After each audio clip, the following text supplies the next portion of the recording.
To survive, she disguised herself as a boy. But her own father, who desperately wanted a daughter, was about to have her beaten to death. The girl was so furious she just wanted to curse. That absolute dog of a father. That massive tyrant. He's going to end me just because of that lying little brat. With a blind, foolish ruler like you, no wonder Western Chu is doomed to fall in 10 years. The tyrant instantly panicked when he heard that. He clearly didn't see her mouth moving. Yet he actually heard her voice. Could it be he was hearing this child's inner thoughts? Jiu Jiu was originally an orphan, and ever since she was born, she had the absolute worst luck. Who would have thought? Right after winning a $10 billion jackpot, she'd get crushed to death on the spot by someone jumping off a building. She was so furious, she grabbed the Grim Reapers by their tongues and wreaked total havoc in the underworld. To calm her down, the King of Hell promised to reincarnate her as a deeply loved, pampered princess. She thought she could finally just sit back and enjoy a life of endless wealth and luxury. But when she woke up again, she found herself in a completely broken down, shabby room. And her mother wasn't exactly thrilled about her birth either. Instead, there was a deep sense of sorrow in her eyes. Even though His Majesty desperately wants a daughter, I have already been banished to the cold palace. And I am burdened with the heavy charge of treason. To keep her safe, let's just announce to the world that I gave birth to a prince. She will have to disguise herself as a boy from now on. That way, she won't become a target of deadly jealousy. Hearing this, Jiu Jiu was absolutely dumbfounded. You big fat liar, King of Hell. What happened to being a pampered princess? What happened to my endless wealth and luxury? I'm so done, just let me die. And just like that, 5 whole years flew by. Not only had she not seen a single hair of the emperor, she couldn't even guarantee her basic daily meals. She had planned to just half-ass her way through this miserable life. But one day, that peace was shattered by a tyrannical young girl. Who is that little munchkin climbing the tree over there? Why aren't you on your knees before me, the Princess of Anyang? Who are you calling a munchkin? Wait a minute, why does the name Princess Anyang sound so terribly familiar? Suddenly, it hit Jiu Jiu like a bolt of lightning. She remembered everything. She had actually transmigrated into a historical fantasy novel.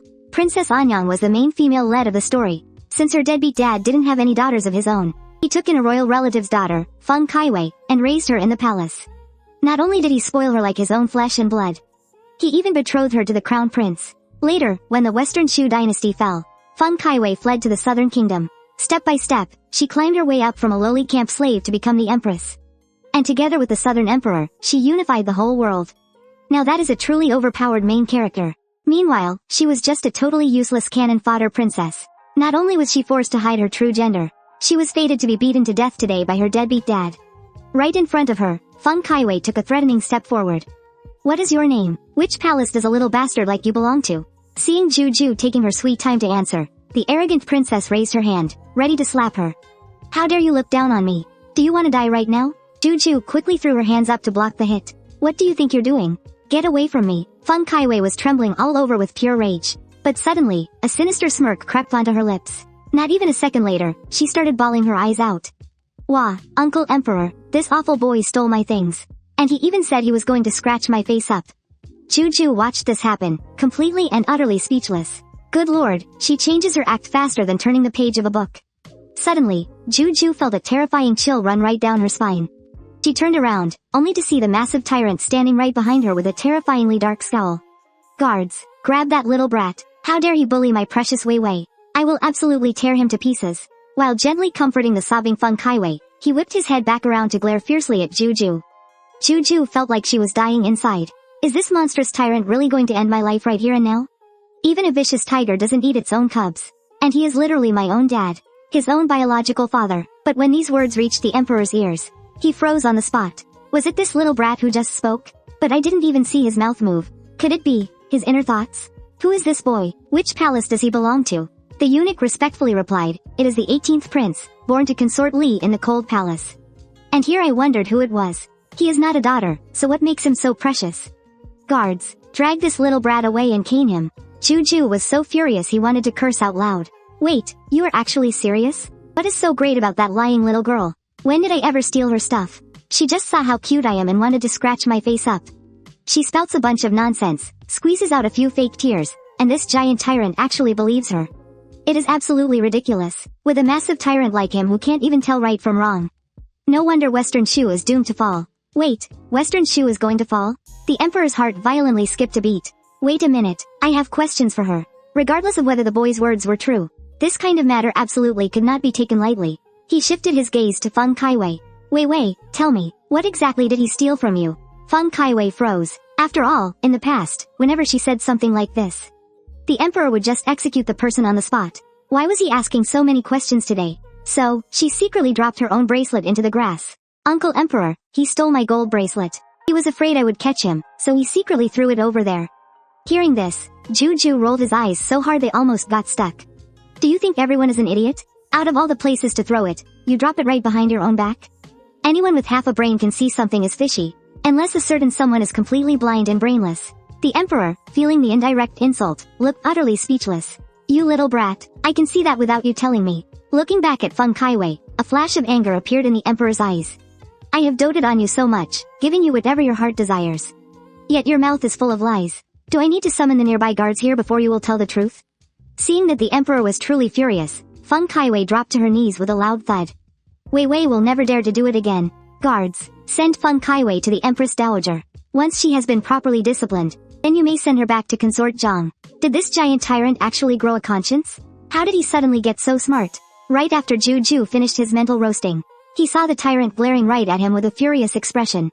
Boo-hoo-hoo, he is so scary. This tyrant is trying to murder me with his eyes. Feng Caiwei was terrified of the Empress Dowager. She hurriedly cried and begged Consort Zhang to save her. Consort Zhang was panicking just as much. After all, Wei Wei was her secret weapon to win the emperor's favor. If the girl left, His Majesty would never visit her palace again. Your Majesty, you have always doted on Wei Wei the most. Do you truly have the heart to make her suffer? You shut your mouth. Anyang is acting like this today entirely because of your poor discipline. Starting today, you are grounded to reflect on your actions. At this moment, out of the corner of his eye, the emperor caught sight of Jiu Jiu trying to sneak away. He kept his face perfectly calm, but internally, he was incredibly bewildered. Although everything this little boy said was the truth, why on earth can I hear his inner thoughts? Could he be some sort of evil spirit? Jiu Jiu felt completely creeped out by his intense stare. Hasn't the truth already come to light? Why is he staring at me like that? He isn't still planning to murder me, is he? No, please. Jiu Jiu hates pain the most. But the emperor was just studying her intently. Just now, this little brat claimed that Wei Wei was jealous of his good looks. He wanted to see just how good-looking he was. That delicate little face really was beautifully carved. He was indeed far more refined than all 17 of his older brothers. If he were a girl, he would definitely be so deeply loved. What a shame. Thinking of this, the emperor let out a regretful sigh. Fu In, escort the 18th prince back. Before leaving, Jiu Jiu shot the emperor a glance. This deadbeat dad of mine isn't completely clueless after all. If he had been this smart earlier, he wouldn't have let himself be manipulated into locking my mommy in the cold palace. But this deadbeat dad won't have a good ending anyway. Because the bridge over the lake he's about to cross, it's going to collapse, and he's going to break his leg when it does. Oh well, this deadbeat dad doesn't care whether we live or die anyway. If he dies, he dies. Hearing this, the emperor was so furious he could practically spit blood. This little brat is cursing me in his head again. Meanwhile, Fu In escorted her to the gates of the cold palace. Right before leaving, Jiu Jiu's heart softened. Eunuch, remember to remind my deadbeat imperial father later. Once he gets to the lake in the imperial garden, he needs to wait for the time it takes to drink a cup of tea before crossing the bridge. On the other side, the emperor was feeling deeply unsettled. He stared out at the calm surface of the lake, his mind echoing with Jiu Jiu's words. Whether the empire truly falls in 10 years remains to be seen, but breaking my leg, that, I can test out right now. Just then, Fu In hurried over to catch up. Your Majesty, please wait a moment. Let us pause for a cup of tea before we continue forward. Hearing this, the emperor felt a secret wave of relief. It must have been that little brat who warned Fu In to come and stop me. At least he has a little bit of a conscience. So, he decided to actually wait and have a cup of tea before moving on. It was the perfect chance to see if this bridge over the lake would actually collapse. They waited in silence for about 2.5 minutes. The emperor's expression darkened slightly. It seems that Brat's words were nothing but nonsense after all. Right at that moment, a servant arrived with a report. Several ministers were waiting in the imperial study, claiming there were urgent matters to discuss. Hearing this, the emperor stood up, ready to leave. But the very next second, boom! A massive crash echoed as the entire bridge collapsed violently into the water. A cold wave of delayed terror washed over the emperor. He couldn't even bear to imagine what would have happened if he had stepped onto that bridge. Even if he survived, he would surely have been paralyzed, and the Western Chu Empire would be left completely leaderless. It would have been torn apart. It seems that little brat truly does have the power to foresee the future. How is he a cursed monster? He is clearly a blessing from the heavens. The emperor remained silent for a long moment. Send away those officials waiting in the imperial study. Leave only the state preceptor. Prepare my royal palanquin. I am going to the cold palace immediately. Meanwhile, Jiu Jiu had returned to the cold palace. Her mother pulled her into a tight embrace, sobbing her heart out. You nearly scared mommy to death. Back then, your older brother sneaked out just like this. And they threw him straight into the imperial prison. Even now, he still hasn't been let out.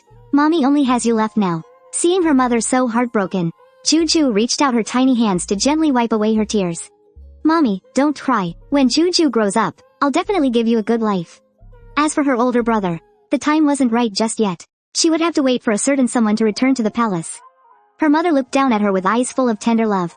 Mommy doesn't care about living a good life. As long as my precious Jiu Jiu is safe, Mommy is more than satisfied.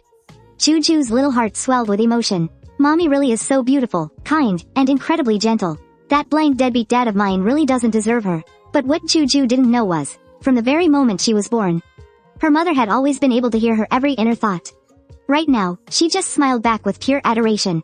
My sweet child, so little, yet carrying so much in that tiny heart of yours.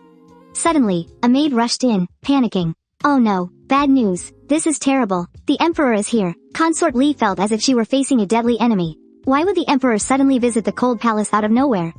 This couldn't be anything good. Jiu Jiu, quick, go hide. No matter what happens, do not come out. But Jiu Jiu knew exactly why the emperor had come, so she comforted her mother, telling her not to be afraid. Maybe father is here to take us out of here. Hearing this, her mother's expression suddenly turned sorrowful.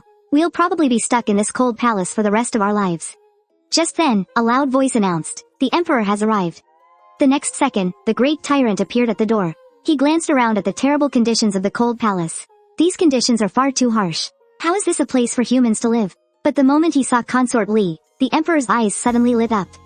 He hadn't expected that even in plain, simple clothes, she would still look so incredibly beautiful. In fact, she had even more charm than before. After sitting down, the tyrant began to ponder. Although Jiu Jiu had done a great service by saving him and deserved a reward, he couldn't exactly announce in front of everyone that she could predict the future. What if exposing her secret put her in a bad mood? What if she stopped making predictions for him altogether? Shifting his gaze to Consort Li, the corners of the emperor's mouth suddenly curled up into a smirk. I recently thought about your treason case of colluding with the enemy. I have a feeling things aren't that simple. I am going to reopen the investigation. And since you have done well in raising the 18th prince, you are to move out of the cold palace immediately. Wow, cheap dad finally found his conscience. Please keep this up. I might actually start liking you, cheap dad. The great tyrant's mouth twitched slightly. Everyone in the world adores me. Why would I need you to like me? But then, Jiu Jiu's eyes grew sad. Cheap dad definitely doesn't care if I like him. I'm just flattering myself. The jerk emperor immediately looked guilty. This little brat actually sounds pretty pitiful. At this time, someone came to urge the tyrant to return to the imperial study to discuss military affairs. So, after rewarding Consort Li with the autumn water pavilion, he prepared to leave in a hurry. But just as cheap dad reached the door, Jiu Jiu suddenly remembered something. In this upcoming war, not only will the Western Chu kingdom be defeated, but 30,000 soldiers will die. Cheap dad is going to have to give up territory and pay massive reparations. He's so pitiful. The emperor's heart skipped a heavy beat. Defeated? And 30,000 elite soldiers dead? Could this be an omen that the kingdom is going to fall? Your Majesty, why have you stopped? They are still waiting for you over there. I'm feeling a bit thirsty. Let me have a cup of tea before I go. After sitting back down, he stared intently at Jiu Jiu. He waited for her to continue talking about the war, but Jiu Jiu just stared back at him with a totally blank face. Then, she rubbed her eyes and got ready to go to sleep. What the hell? What is going on? Your own father is facing the fall of his kingdom. I am literally sweating bullets here. How on earth can you just go to sleep? The emperor hurriedly followed her to the bed.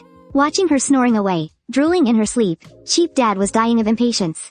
In a panic, he grabbed Jiu Jiu and shook her wildly. You little brat, wake up right now. Keep thinking about what you were just thinking. Seeing this, Consort Li panicked, tears instantly welling up in her eyes. Your Majesty, what are you doing? Even if you don't like Jiu Jiu, you can't treat her like this. I don't dislike her. I just want to sleep next to Jiu Jiu. Ah, right. That's exactly it. I haven't spent time with 18th since she was born. Now, I want to sleep next to her. If there's nothing else, all of you are dismissed. Once everyone had retreated, he actually lay down next to Jiu Jiu and tried to coax her to sleep. Oh, Jiu Jiu, what are we supposed to do if we lose the war? Jiu Jiu mumbled a sleepy response. It must be that spy from the southern nation who stole the military intel. That's why Western Chu lost. The emperor's heart skipped a beat, and he immediately leaned in closer to fish for more information. Jiu Jiu found it super noisy. She rolled over and kept muttering softly. Isn't it just that concubine way? faking her pregnancy and running to Chief Dad's imperial study all day long.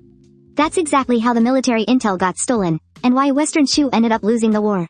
The Emperor wanted to keep pressing for answers, but he was greeted by Jiu Jiu's little fist right in the face. If Chief Dad sets up some fake intel to be stolen, Western Chu could turn the tables and take the initiative. A massive victory over the southern nation. What a brilliant idea. Manga edit 2M Za. He had almost impulsively gone and offed concubine Wei. He didn't expect this little kid to be so smart. Having gotten his answers, Chief Dad was in a fantastic mood. He showered Jiu Jiu's little face with 250 kisses. Only then did he leave, completely satisfied. Jiu Jiu just felt like a giant fly had been buzzing around her the whole time, making it impossible for her to sleep well. First thing the next morning, Fuan came to pick them up and move them out of the cold palace. Consort Li, grateful for Nanny Gui's years of care, wanted to take her along with them. Such trivial matters are entirely up to your ladyship. Your servant will just let the Internal Affairs Department know later. Jiu Jiu happily grabbed their hands. From today onwards, it's a brand new beginning.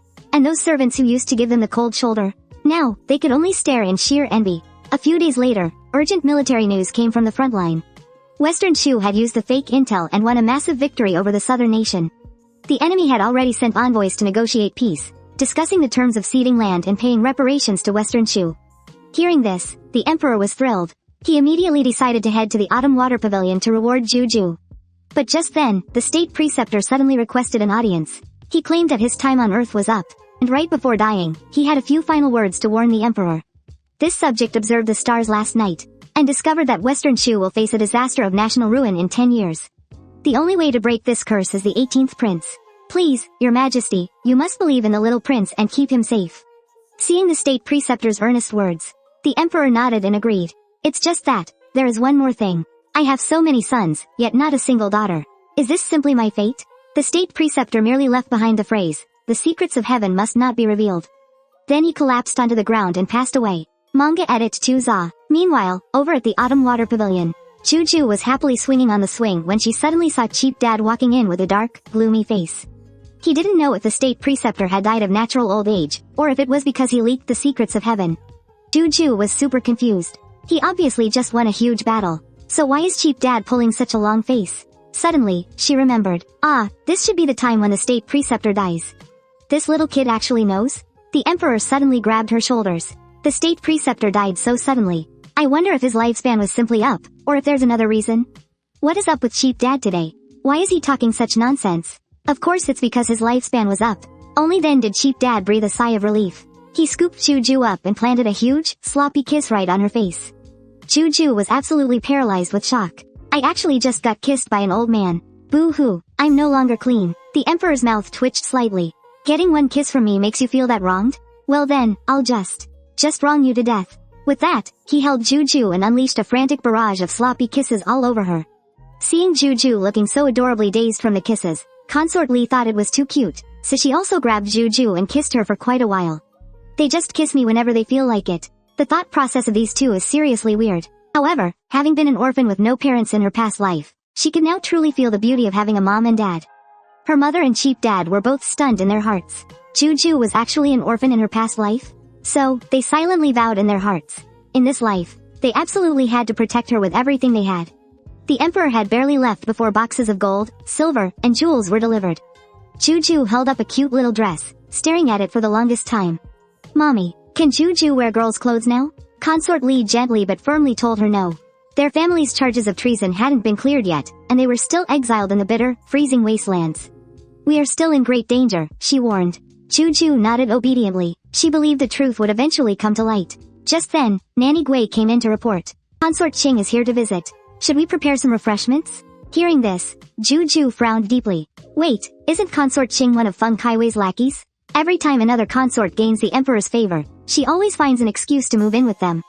And then, those poor women just mysteriously vanish. If she moves in with us, then mommy and I are totally dead meat. Consort Li was absolutely shocked when she heard her daughter's inner thoughts. Truly a wolf in sheep's clothing. Meanwhile, in another palace, Feng Caiwei's eyes gleamed with malice. Now, we leave the rest to Consort Qing. Consort Qing's own eyes looked absolutely venomous. Don't you worry, princess. I will definitely secure a room in the Autumn Water Pavilion. And then, I'll find a way to get rid of Consort Li and her brat once and for all. Soon enough, Consort Qing arrived at the door, putting on her best fake smile. My dear sister, it's been ages. But Consort Li's tone remained completely icy. Have a seat, sister. Consort Qing was shut down before she could even step fully inside. Consort Qing felt incredibly annoyed. Shouldn't this woman be absolutely thrilled to see me after being locked away for so long? Why is she giving me the cold shoulder? She forced a smile. Oh my, the 18th prince has grown so much. Come here, let Auntie Qing give you a big hug. Panic immediately surged through Jiu Jiu's tiny heart. Get away from me, you venomous snake. Mommy, save me. Consort Li swiftly grabbed her hand to stop her. The child is shy around strangers. Better not. Consort Qing looked around the autumn water pavilion. Wow, your place is absolutely stunning, sister. It's nothing like my place. My quarters are so shabby and run down. Consort Li didn't miss a beat. Then you should have the Imperial Household Department fix it, sister. Complaining to me won't do you any good. Consort Qing immediately switched to her manipulative, innocent act. Oh, sister, I don't have any children to rely on.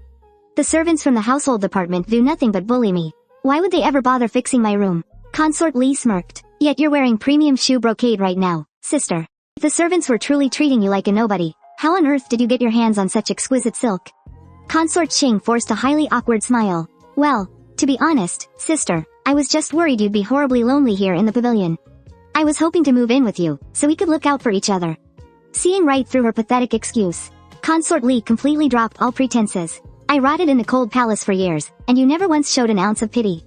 But now that my life is finally improving, suddenly you're so worried about me? Consort Qing's smile instantly froze on her face. If you want to cut ties with me, sister, just say it directly. Why beat around the bush? Saying that, she spun around, pretending to storm off. If I threaten to end our friendship, she'll definitely panic and beg me to stay. Then I can use that excuse to move into her pavilion. However, not only did Consort Li not try to stop her, she immediately ordered the servants to throw her out. Two sturdy maids marched right up. They grabbed Consort Qing by the arms and dragged her right out the door. Jiu Jiu watched the whole thing with immense satisfaction. My mommy is so badass. She's incredible. By tossing Consort Qing out, they had completely dodged a massive bullet. But the moment Consort Qing was gone, the 10th and 11th princes showed up at their door. The two boys nervously paced back and forth outside, too intimidated to actually come inside. Jiu Jiu was deeply confused. Why is mommy treating them so coldly? Asterisk in the original novel, they were incredibly close to their older brother. After my 13th brother got into trouble, they did everything they could to save him. They even ended up sacrificing their own lives for him in the end. Hearing her baby's emotional thoughts, Consort Li realized she had been far too prejudiced against the two boys. Mother will invite them in right now. Few moments later, the two little boys walked in and bowed with utmost respect. My younger brother and I are here to congratulate you on leaving the cold palace, your ladyship. As for our 13th brother, we'll figure something out. Jiu Jiu looked at the two brothers standing there awkwardly, finding it absolutely hilarious. Since you're here, come in and have a cup of tea before you leave. The two little guys looked utterly dumbfounded. They seriously wondered if their ears were playing tricks on them. After all, they used to get scolded every single time they saw Consort Li. Consort Li gently took the two boys by the hands. During my 3 years in the cold palace, I've seen the true fickleness of human nature. I naturally know that you two have good intentions. Right then, Jiu Jiu strutted out proudly. Wow, my two big brothers are so handsome. Jiu Jiu is praising me. Wait, no, Jiu Jiu didn't even open his mouth. We just heard his inner thoughts. He absolutely cannot breathe a word of this to anyone. We're his big brothers, we have to protect Jiu Jiu. Immediately, the two of them started fighting over who got to hold their baby brother, deeply regretting not coming to visit him sooner. What are you all chatting about? It sounds so lively. Come, tell me all about it. The cheap dad completely ignored the 10th prince's resentful glare, snatching Jiu Jiu right out of his arms. Jiu Jiu is mine. What are you two little brats fighting over? Watching helplessly as Jiu Jiu was snatched away, the 10th prince felt so incredibly wronged. You two look terrible. Hurry up and go see the imperial doctor. Snatching Jiu Jiu away was bad enough, but now he was actually kicking them out. It was almost time for lunch, and they had never even eaten a meal with their royal father in their entire lives. Father, Jiu Jiu likes his big brothers. Jiu Jiu wants to eat with his big brothers. Alright then, whatever Jiu Jiu wants. Both of you, stay and join us for lunch. A moment later, at the dining table, the two little guys were so terrified they didn't even dare to pick up their chopsticks. Jiu Jiu was worried they'd go hungry, so he piled their bowls completely high with food. But the moment he turned his head, he saw the emperor staring intently at Consort Li. Why is my cheap dad staring at mommy like that? Just look at those eyes. He looks like a total creep. Hearing his inner thoughts, everyone froze in sheer panic, nearly spitting out their food. Jiu Jiu dropped a piece of braised pork into his cheap dad's bowl. Father, you should eat more. Once you're full, you won't be able to stare at mommy like a pervert anymore. Just as the atmosphere was getting warm and cozy, a servant suddenly rushed in to report. Princess Anyang has been kneeling outside for 6 whole hours. She says that if your majesty doesn't forgive her, she will kneel forever and never get up. The emperor's face instantly darkened. Instead of properly learning some manners from the empress dowager, what is she doing kneeling out here? If she wants to kneel so badly, let her kneel. Meanwhile, outside the Autumn Water residence, Feng Caiwei's biological parents had also rushed over in a panic. Our poor Wei Wei has been kneeling in the rain for so long. Does the emperor not feel the slightest bit of pity? How can our precious daughter suffer such humiliation? Wei Wei, get up, quickly. Mom and Dad will take you home. You are the only daughter in the entire royal family. I refuse to believe the emperor would actually cast you aside. But Feng Caiwei remained kneeling on the ground, completely motionless. If his majesty doesn't forgive me, I will never get up. Her eyes flashed with a stubborn determination. She absolutely had to win back her imperial uncle's forgiveness. Otherwise, all of her royal favor and lavish wealth would vanish into thin air. A moment later, a eunuch came rushing back to report. Your Majesty, this is bad. Prince Duan and his wife are threatening to take the princess back home. It took you so much effort to keep her here in the palace back then. The emperor just sat there with a dark expression, not saying a single word. However, Jiu Jiu was grumbling in his mind. That princess is clearly just digging her own grave. My chief dad already gave the order to send her back. And this Prince Duan couple has absolutely zero common sense. The emperor looked at Jiu Jiu with a satisfied smile. You little brat, you really do understand me best. Scene cut. Guards, escort Prince Duan and his family out of the palace. From now on, you are not allowed to enter the palace without a direct summons. Since they want to use leaving as a threat, then I might as well grant their wish. Soon, the imperial edict was delivered. Prince Duan's family was absolutely dumbfounded when they heard the news. How could this be? Doesn't the emperor dote on our daughter the most? Why didn't he even try to make her stay?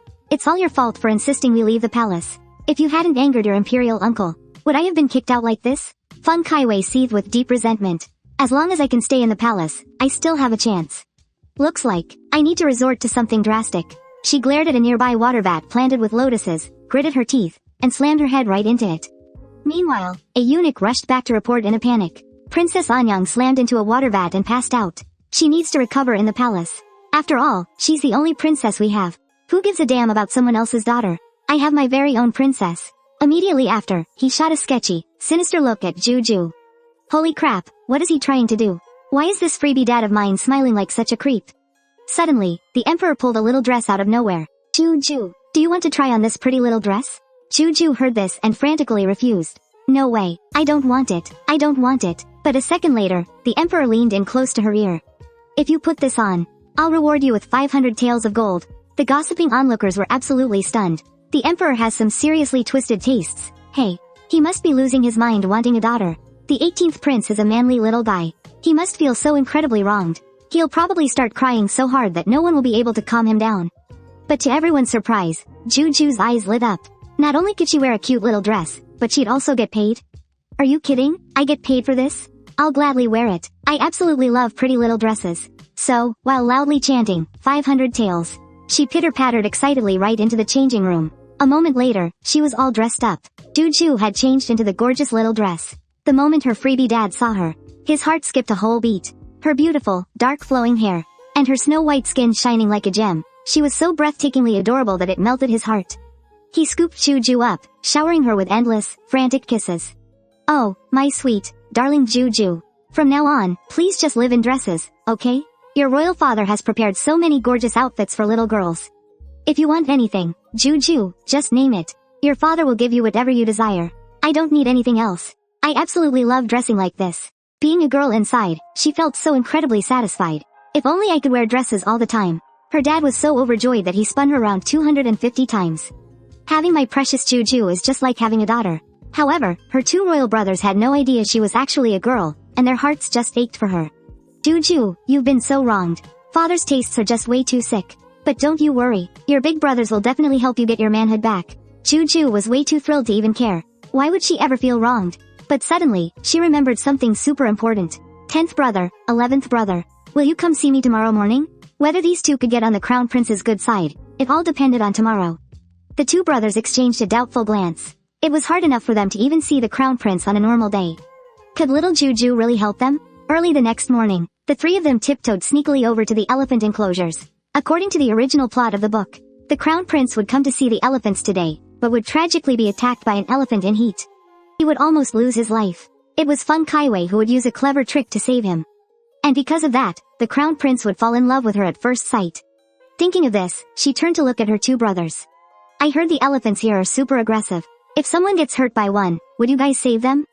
Of course we would, but right as those words were spoken, the crown prince's carriage pulled up to the elephant house. He had come specifically to inspect them today, to prepare for his military campaign in a few days. The first part of his inspection went pretty smoothly, but when he got to the very last elephant, the agitated beast caught a whiff of an unfamiliar scent. In the next second, it charged straight at the carriage. The massive impact sent the crown prince flying. He landed right at the elephant's feet. With a terrifying roar, the massive beast raised its foot to crush him. In a panic, two of the princes charged forward to help. The 10th prince frantically waved bananas to distract the elephant, while the 11th prince rushed in to drag the crown prince to safety. Even though the elephant was distracted by the bananas, it still looked ready to attack. To shield his older brother, the 11th prince took a brutal hit from the elephant's trunk. The crown prince groggily opened his eyes, only to see his little brother, the 11th prince, shielding him with his own body. Just as the beast reared up for another attack, the 10th prince desperately whipped out a massive, deluxe fruit basket. Hey, look over here, it's your absolute favorite fruit basket. He chucked the basket straight into the iron cage, and the second the elephant lumbered inside after it, they slammed the cage shut and locked it. Thank goodness, my big brother is finally safe. Jiu Jiu let out a massive sigh of relief. But she couldn't help wondering, that elephant was absolutely terrifying. How exactly did Feng Caiwei save the crown prince in the original story? She turned around, only to spot Feng Caiwei cowering way off in the distance. Are you kidding me? The crown prince was literally about to die, and she just stood there watching from a safe distance? Someone that selfish doesn't deserve my big brother's love. The only one worthy of him is the woman who stayed unmarried her whole life for him. The one who disguised herself as a man to fight on the front lines, and who never betrayed our country even after being captured and tortured. Yu Wanyan, she is the only true match for the crown prince. Jiu Jiu secretly made up her mind right then and there. I have to help him find his true love. After making that promise, she hurried over to her brothers, only to realize the 11th prince was bleeding heavily. Before she could even process it, Jiu Jiu, who was terrified of blood, felt her vision go pitch black and fainted dead away. The very next day, inside the Eastern Palace, the emperor had stayed right by the crown prince's side all night. Thankfully, he wasn't seriously hurt. He just took a bad hit to the head and needed proper rest. But the second the crown prince woke up, the very first thing he asked was, "How badly is my 11th brother hurt?" "Father, the only reason I am alive right now is all thanks to my 11th brother risking his life to save me." The emperor froze in shock. Wait, didn't they say Princess Anyang was the one who saved you? The servants at the elephant house swore they saw it. The servants chimed in, nodding frantically. Had the crown prince completely lost his mind from the head injury? "We saw it with our own eyes, Your Highness. It really was Princess Anyang who saved you. Princess Anyang is a hero for saving the crown prince. We beg your majesty to reward her handsomely." The crown prince snapped. "You're the ones who have lost your minds. Your whole damn family has lost their minds." Hearing this, the emperor flew into a terrifying rage. "Guards, drag these liars out and chop off their heads. The truth hasn't even come to light yet, and these fools are already begging for rewards?" Just then, a servant rushed in, panicking. "Your Majesty, terrible news. Something awful has happened at the Autumn Water Pavilion. The 18th prince." Wait, no, I mean the 18th princess. She fainted. Meanwhile, back at the Autumn Water Pavilion, the imperial doctor was frantically treating the 11th prince. The next second, the tyrant emperor burst through the doors. "Who's hurt?" he roared. "Where is my precious little Jiu Jiu?" "Father, I'm right here," Jiu Jiu thought to herself. HMPH, my deadbeat dad finally decided to show up. 10th brother lured the elephant away, and 11th brother risked everything to pull the crown prince to safety. They're both hurt, yet my deadbeat dad doesn't give a damn about them. Hearing her inner voice, the emperor finally realized the truth. So his 11th son was the one who got hurt saving the crown prince. "From now on, you should spend more time with the crown prince," he ordered. Jiu Jiu was secretly thrilled to help the crown prince share his burdens. "That's great. Is he going to give 11th brother a job to do?" "10th brother, you were brave and resourceful in the face of danger. You should help the crown prince more in the future." Everything ended perfectly, but Jiu Jiu was muttering softly to herself on the side. Did my cheap dad forget? There's still a little liar who hasn't been dealt with. Meanwhile, in the Eastern Palace, Feng Caiwei was feeling pretty smug.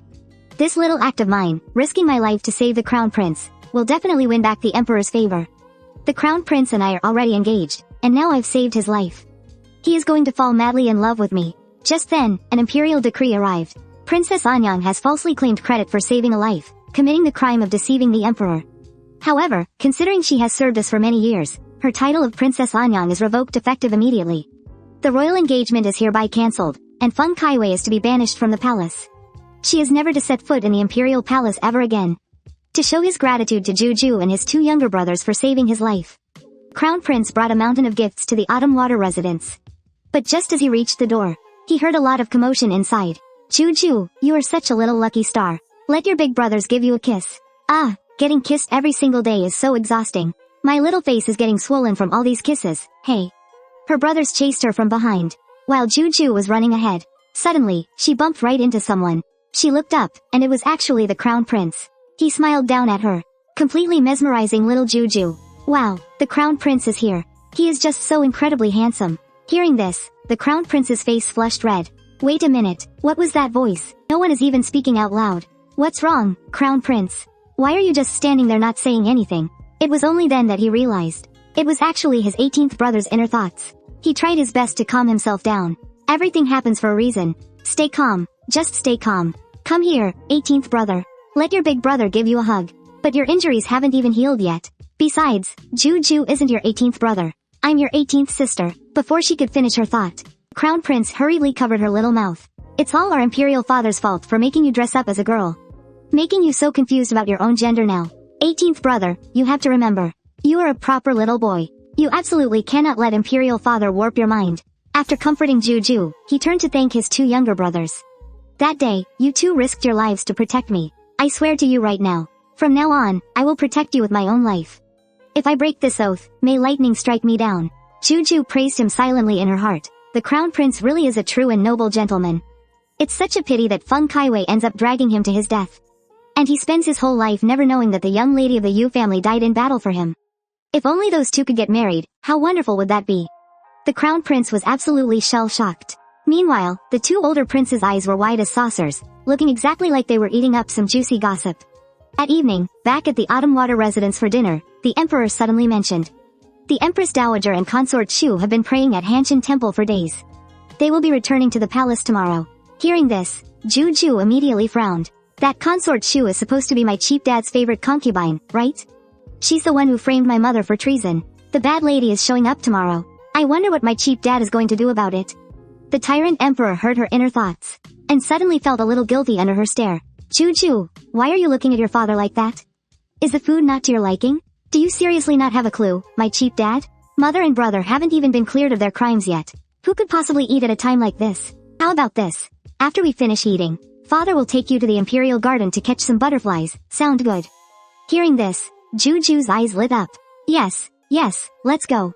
Off to catch butterflies. The emperor patted her little head, his eyes full of pure adoration. She's just a child, after all. A little while later, they arrived at the Imperial Garden. While Jiu Jiu and her cheap dad were happily catching butterflies, she suddenly heard some maids whispering nearby. Did you hear? The Empress Dowager and Consort Chu are returning to the palace tomorrow. Of course I heard. Once the Empress Dowager gets back, that traitorous Consort Li and the 18th prince will definitely be sent right back to the cold palace. Plus, Consort Chu has always been His Majesty's favorite. She comes back, His Majesty will completely forget about that mother and son. Hearing this, Jiu Jiu's little face darkened. She turned around, ready to march right back to Autumn Water Pavilion. I'm tired, I want to go back. Don't any of you follow me. Watching Jiu Jiu's disappointed little back as she walked away, the tyrant emperor was absolutely furious. Guards, drag those two gossiping wretches away. Cut out their tongues and feed them to the dogs, then beat them to death with wooden clubs. The very next day, the Empress Dowager returned. Everyone lined up neatly outside the gates to welcome her. But Jiu Jiu felt a lingering sense of unease. Mother, do you think the Empress Dowager won't like us? Comic cut 2. But Consort Li's expression remained incredibly gentle. Comic cut 2. Her Grace is the most merciful person. Back then, it was the Empress Dowager who saw that I was pregnant. And stood against everyone to save my life. The tyrant emperor quickly chimed in. Jiu Jiu is so adorable. Your imperial grandmother is going to love you for sure. Hearing both her cheap dad and mother say this, Jiu Jiu's anxious heart finally settled down. Following the eunuch's loud cry of, respectfully welcoming the Empress Dowager back to the palace. The very next second, the Empress Dowager walked in, supported by her attendants. But this imperial grandmother didn't look kind and merciful at all. Instead, her face was ice cold. She looked like she was in a terrible mood. Could it be because of her? Jiu Jiu panicked instantly. The heart she had just calmed down leapt right back into her throat. The Empress Dowager swept her gaze across the room. During the time I have been away from the palace, it seems quite a lot has happened. Ah, Imperial Grandmother is targeting me. Is she going to off me? Jiu Jiu is scared shitless. Hearing her inner thoughts, her cheap dad quickly stepped forward. Mother, this is Jiu Jiu, the one I mentioned to you in my letters. I was the one who made her disguise herself as a boy. If you are angry, please blame me. Jiu Jiu and Consort Li are completely innocent. On the other side, Jiu Jiu was trembling like a leaf. Imperial Grandmother's aura is so strong and terrifying. Jiu Jiu is so scared. What is this silly girl talking about? Do I really look that fierce and terrifying? Wait, something doesn't seem right. How can I hear this child's inner voice? The Empress Dowager forced out a smile. She tried her best to look a little more motherly. You didn't even tell me we had such an adorable little princess. I would have returned to the palace much sooner. Be a good girl, Jiu Jiu. Come, let your Imperial Grandmother give you a hug. Jiu Jiu shakily reached out her little hands. The Empress Dowager pulled Jiu Jiu into her arms, looking at the lovely little girl with big, bright eyes in front of her. Her gloomy expression softened significantly. Comic cut 2. But suddenly, her expression froze. Comic cut 2. As the former champion of the harem's royal drama, the Empress Dowager had long cultivated a pair of piercing, all-seeing eyes. She could tell at a single glance. How on earth is this a prince? This is clearly a delicate, beautiful little princess. The Empress Dowager was absolutely thrilled on the inside. She immediately took off her gold bracelet and gave it to her. Jiu Jiu is such a good girl. This is a gift from your Imperial Grandmother. Jiu Jiu's eyes instantly lit up. You're the best, Grandma. Jiu Jiu loves you the most. Hearing this, the big bad tyrant was burning with jealousy. You little money grubber, got off by just a bracelet, huh? Jiu Jiu was in a fantastic mood. She poked her head out to call her father to catch up, only to see Consort Chu already linking arms with her silly dad. Your Majesty, during the days I was away from you, I thought of you day and night. If it were the old days, my silly dad would have been completely spellbound by now. But surprisingly, Emperor Jiaoning's response was freezing cold. The family banquet is ready. You may come along. With that, he walked off to catch up with Jiu Jiu. Mother, aren't you tired? Let me hold Jiu Jiu for a while. The family banquet soon began. At the feast, the Empress Dowager kept Jiu Jiu in her arms the whole time, feeding her all sorts of tasty treats. The big tyrant really wanted to hold Jiu Jiu, but his pride kept him from just asking directly. Mother, aren't you tired from holding Jiu Jiu this whole time? The Empress Dowager just rolled her eyes at him. That's the 10th time you've asked me. I already told you, I'm not tired. Don't you get tired of asking? The big tyrant felt so left out. Right then, Consort Chu walked over with a cup of wine. I have missed your Majesty day and night. How about your Majesty comes to rest at my palace tonight? What a wicked, scheming woman. I hate her so much. There's no way my silly dad is going to her place. Silly dad, when are you going to clear my mother's name? It was obviously Consort Chu who framed her. Treason is a massive crime. Hearing her inner thoughts, the big tyrant's heart filled with guilt and embarrassment. After a moment of thought, he still took Consort Chu's wine and downed it in one gulp. Consort Chu secretly rejoiced. I've prepared hangover soup at my palace. I'll be waiting for you tonight. Back in her bedchamber that night, Consort Chu dressed herself up to look absolutely ravishing. But she waited and waited, and the emperor never showed up. Just then, a servant rushed in to report. Your ladyship, bad news. The emperor brought a ton of rewards. And he's heading straight for Autumn Water Pavilion right now. Consort Chu instantly exploded. She couldn't believe it. The emperor actually ditched her to go see that wretched Consort Li. She had only been gone for a little while, and that Consort Li was already rearing her ugly head again. And she managed to pull off so much behind my back. The servants knelt on the floor, shivering in fear. Who knows how that Consort Li seduced him? The emperor has been doting only on her lately. Even the 18th prince is being spoiled rotten. Smash. A teacup shattered on the floor. Consort Chu's face twisted with pure rage. Who the hell does Consort Li think she is? I pinned a treason charge on her last time and she still didn't die. Let's see how I finish her off this time. But she never expected that Emperor Jiaoning was standing right outside her door the whole time. It only took a tiny trick to make Consort Chu show her true colors. This venomous snake actually conspired with court officials to cause chaos in my harem. The big tyrant waved his hand. He ordered the eunuch behind him to push the doors open. A maid nearby saw the emperor walking in with his men, and frantically shot glances at Consort Chu. But Consort Chu was completely oblivious. Instead, she reached out and slapped the maid. What are you winking at, you stupid girl? I'm not the emperor. You can't seduce me. The poor maid turned pale with panic. Stuttering, she cried out, Why, your majesty? The big tyrant stood there with a deadly glare, saying nothing. His terrifying presence was so suffocating that no one dared to breathe. Consort Chu felt a sudden chill run down her spine. She spun around and dropped to her knees with a heavy thud. Greetings, your majesty. She stammered in panic. When did you get here? The emperor glared at her with pure fury, before landing a vicious, ringing slap right across her face. I have never struck a woman, but you are the very first. You completely disgust me. Only then did Consort Chu finally realize that the emperor had definitely heard every single word she just said. And none of that was true. She begged. I was just spouting nonsense. I only said it because I love your majesty so much. When I heard you went to Consort Li's palace, I just couldn't handle it. That's why I said those things. The emperor violently shoved her hands away. Guards, proclaim this to the 6 palaces. Consort Chu has framed a fellow imperial consort. Effective immediately, strip her of her title and throw her into the cold palace. He paused for a moment before continuing his decree. The charges of treason and colluding with the enemy against Consort Li are entirely fabricated. Consort Li is hereby completely exonerated. Recall her maternal family from their exile at the border at once. As for the 13th prince, the great tyrant furrowed his brow slightly. The 13th prince wasn't locked away just because of Consort Li. He'd have to find the right moment to release him. Meanwhile, over at the Autumn Water residence, Jiu Jiu was completely oblivious to all of this. One second she was begging her mommy for a bedtime story, and the very next, a never-ending stream of royal rewards came pouring in. Consort Li stared at the gifts in absolute bewilderment. Who knows what kind of crazy phase the emperor was going through this time. Jiu Jiu, on the other hand, stared at the chests full of gold and glittering jewels with stars in her eyes. Once all the rewards were carried inside, the great tyrant himself slowly strolled into the room. Consort Li, you have suffered so much injustice over the years. I've uncovered the whole truth. It was Consort Chu who framed you for treason. I never should have been so reckless as to throw you into the cold palace back then. But so many years had passed, and Consort Li had long since made her peace with it. Let the past stay in the past, your majesty, she replied softly. Do you truly not resent me? He asked. I wouldn't dare, your majesty. So you do blame me, he murmured. The great tyrant let out a long, heavy sigh, making Jiu Jiu, who was watching from the sidelines, roll her eyes super hard. When a guy, especially a guy who's literally the supreme ruler of the empire, asks a woman if she blames him, it totally means he's crushing on her. Oh my gosh, does my deadbeat dad actually have a crush on mommy? Having his inner thoughts exposed, the great tyrant looked incredibly awkward. But her mother just looked at Jiu Jiu with a gentle, loving gaze, thinking, what does this silly child know? An emperor's heart has no room for love. She turned back to look at the emperor. It's getting late, your majesty.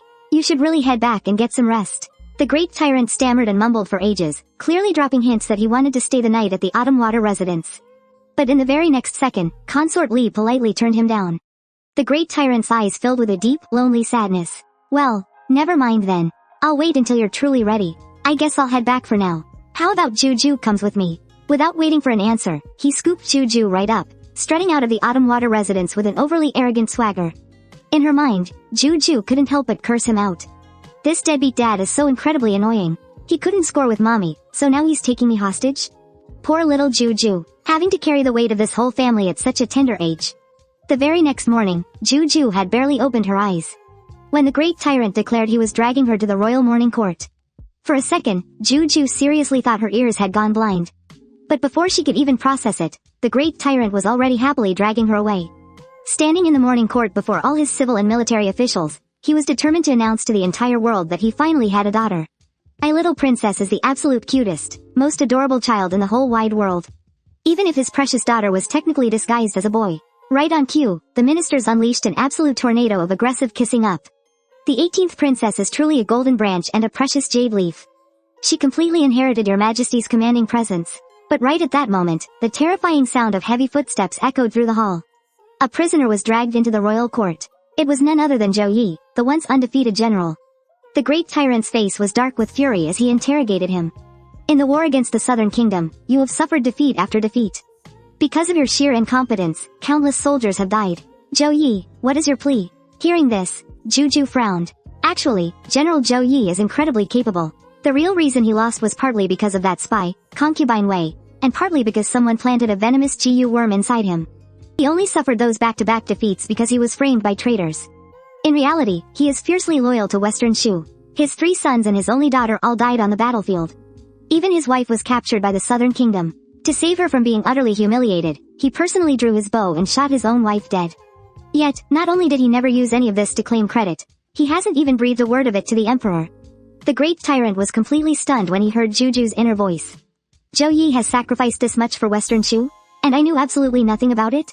If it weren't for Jiu Jiu's warning, I would have been kept in the dark for the rest of my life. Seeing the emperor's expression growing increasingly darker, the court ministers began to step forward one by one, harshly condemning General Zhou for his string of defeats. He must be plotting treason and colluding with the enemy. We must execute him immediately. Hearing this, Jiu Jiu scrunched up her little face. These court officials don't even care about solving Western Chu's problems. Don't they know that if General Zhou dies, it will completely chill the hearts of all the military officers? Western Chu will have no capable generals left to fight for them. And then, the fall of the empire will be inevitable. I really hope my cheap daddy can see things clearly. General Zhou has sacrificed so much for Western Chu. He absolutely cannot be killed. After hearing Jiu Jiu's thoughts, the great tyrant naturally made his decision. Sit tight, Jiu Jiu. Your imperial father will handle this court matter properly. He immediately ordered the Supreme Court to thoroughly investigate the true cause of Zhou Yi's defeats, demanding that they also check on the general's family. He also dispatched the head of the Imperial Hospital to treat General Zhou. Hearing this, Jiu Jiu's face scrunched up in absolute disgust. The head of the Imperial Hospital is a total pumpkinhead. He only knows gynecology and doesn't know a thing about GU worms. The great tyrant coughed awkwardly. Ahem, the head physician still needs to tend to the concubines in the harem. So, we shall send a deputy head physician instead. In an instant, Jiu Jiu's affection for her cheap daddy skyrocketed. Wow, my imperial daddy is so brilliant and mighty. It's like we share a telepathic connection. He's completely different from the blind, clueless tyrant in the original book. Cheap daddy did really well today. I'll reward you with a big, loving kiss. Once the truth came to light, the great tyrant returned to his imperial study in an excellent mood. Today, he had managed to save one of his most vital ministers. I am deeply relieved, he murmured. Beside him, Jiu Jiu was also absolutely thrilled. Emboldened by his endless doting, she literally climbed right onto Emperor Zhao head. Then, she playfully tied his hair into a little bow. The great tyrant's face instantly went totally dark. Beside them, eunuch Fuan broke into a cold sweat. 18th princess, you mustn't. This damages his majesty's imperial dignity. But Emperor Zhao couldn't care less. As long as his little Jiu Jiu was happy, she could even take a dump on his head for all he cared. After playing around for a bit, a sudden doubt popped into Jiu Jiu's mind. General Zhou suffered so much while fighting at the border, so why didn't a single person know about it? Something this massive. Even if General Zhou kept his mouth shut, my cheap daddy still should have caught wind of something, right? But cheap daddy was completely clueless. Does this mean someone deliberately intercepted the military reports? And their goal was to use my cheap daddy's hands to quietly assassinate General Zhou without anyone noticing? Hearing her inner voice, Emperor Zhao had a sudden epiphany. Jiu Jiu makes perfect sense. Why didn't I think of that? He spoke softly. Jiu Jiu, go back to your mother's palace for now. I need to get to the bottom of General Zhou's case. Once I'm done, I'll come see you. Jiu Jiu looked at the great tyrant, her eyes sparkling with absolute adoration. My imperial daddy is so fierce and badass.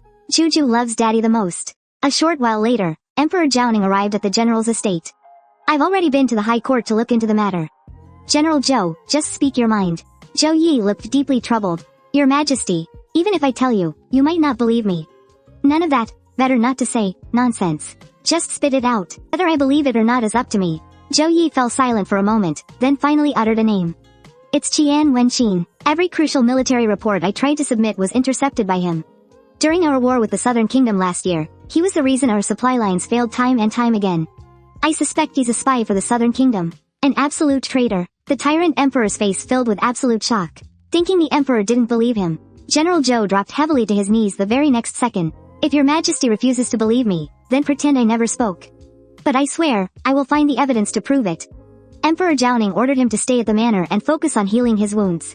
He assured the general that he would uncover the truth himself. With that, the emperor rose and left the general's estate. The moment he set foot back in the palace, he immediately dispatched his elite shadow guards to investigate. And the shadow guards did not disappoint. Just as suspected, they unearthed a massive stash of secret letters hidden inside Qian Wenqin's home. Many of which contained the highest military secrets of Western Chu. As the tyrant emperor read through them, his hands began to shake uncontrollably. What a piece of work you are, Qian Wenqin. Parading around with unshakable loyalty on the outside, while secretly selling out my entire kingdom of Western Chu behind my back. The silver mines stolen by the Southern Kingdom 2 years ago. Tragic, sudden death of General Wen Tai and the loss of 3,000 warhorses last year, and the burning of their military rations this year, were all orchestrated by none other than Qian Wenqin. To think his own inner court housed that treacherous concubine Wei, and his royal court harbored the traitorous Qian Wenqin. No wonder my kingdom was doomed to fall. The fact that we managed to survive for 10 more years was nothing short of heaven's mercy.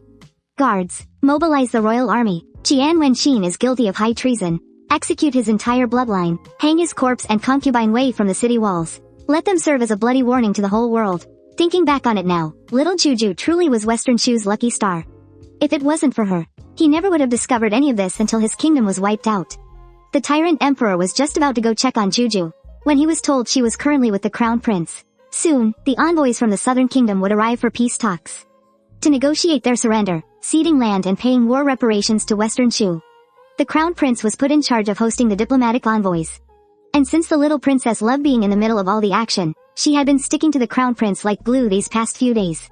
Meanwhile, over at the crown prince's palace, Jiu Jiu was intensely studying a manual on negotiation tactics. But it wasn't long before her vision started to blur and her head spun. The pages were absolutely crammed with tiny, dense text. As someone who used to be a terrible student, just looking at it made her violently sleepy. The crown prince, however, just watched her with absolute adoration. Jiao, come here and light some refreshing incense. The absolute second she heard that name, Jiu Jiu's drowsiness vanished. She jolted wide awake. Jiao, that toxic snake? What the hell is she doing here in my brother's palace? Hearing her thoughts, the crown prince was confused. What's wrong with Jiao? Why is Jiu Jiu suddenly so worked up? He wondered. Man, this Jiao girl is terrible news. Jiu Jiu thought. She's a deep cover spy for the Southern Kingdom. She literally carries deadly poison on her at all times. She's going to destroy Western Chu and get my brother killed. In the original story, when Western Chu lost the war and hosted the southern envoys, Jiao conspired with them. She poisoned the envoys so they could fake their own deaths. Because of that stunt, they scammed us out of 5 entire cities. Sure, Western Chu actually won the war this time around, but I bet that psycho Jiao is still going to poison them. She wants to frame Western Chu with the disgusting reputation of murdering foreign diplomats. We'll be completely despised by all the other nations, and all those lands and war reparations we're owed will totally vanish into thin air. Thinking about this, Jiu Jiu couldn't help but furrow her little brows. Western Chu fought so damn hard for this victory. We absolutely have to squeeze every ounce of land and money out of them. Otherwise, all those brave soldiers died for absolutely nothing. Listening to her inner monologue, the crown prince was struck with profound shock. The absolute rule of war for 1,000 years was to never kill an envoy. If those diplomatic envoys ended up dead on their soil, Western Chu's hard-fought victory truly would be completely ruined. His position as crown prince would probably be revoked. Besides, Jiao was incredibly skilled at making spices. If she used those spices to slip in some poison, it would be absolutely impossible to guard against. Even if they killed Jiao right now, countless more like her would just keep popping up. The more the crown prince thought about it, the more terrified he became. But suddenly, a light bulb went off in our local genius's head. What if I drink the envoy's poisoned wine? He thought, if I get poisoned, then the envoy's wicked scheme would fail. They'd still have to cede their land and pay reparations to Western Chu. But on second thought, if he got poisoned and didn't have the antidote, wouldn't he just drop dead? He was still so young. He hadn't even gotten married or had kids yet. He hadn't even met that Miss Yu that Jiu Jiu was talking about. He couldn't come up with a good plan, but Jiu Jiu certainly did. At that moment, Jiu Jiu was secretly plotting away in her mind. If her big brother the crown prince could just secretly swipe the antidote from the envoy and whip it out right when the envoy poisoned himself, they could expose their whole nasty scheme. Then, our Western Chu could totally flip the script. We might even force them to hand over a few more cities as compensation. The absolute genius had a sudden epiphany. Why hadn't he thought of such a simple solution? Instead, he was just sitting there planning to poison himself every day. Jiu Jiu really was the smart one. Thrilled by the idea, he planted a huge kiss right on Jiu Jiu's little cheek. Jiu Jiu was completely stunned. What is wrong with my big brother? She thought. Getting kissed every single day is so annoying. Still, Jiu Jiu was worried that the crown prince might mess up the poison situation, so she came up with a backup plan of her own. Drawing on the traditional medicine skills she learned from the orphanage director in her past life, she decided to try mixing up an antidote herself. That way, even if her brother failed to find a cure, she would have a universal antidote ready to go.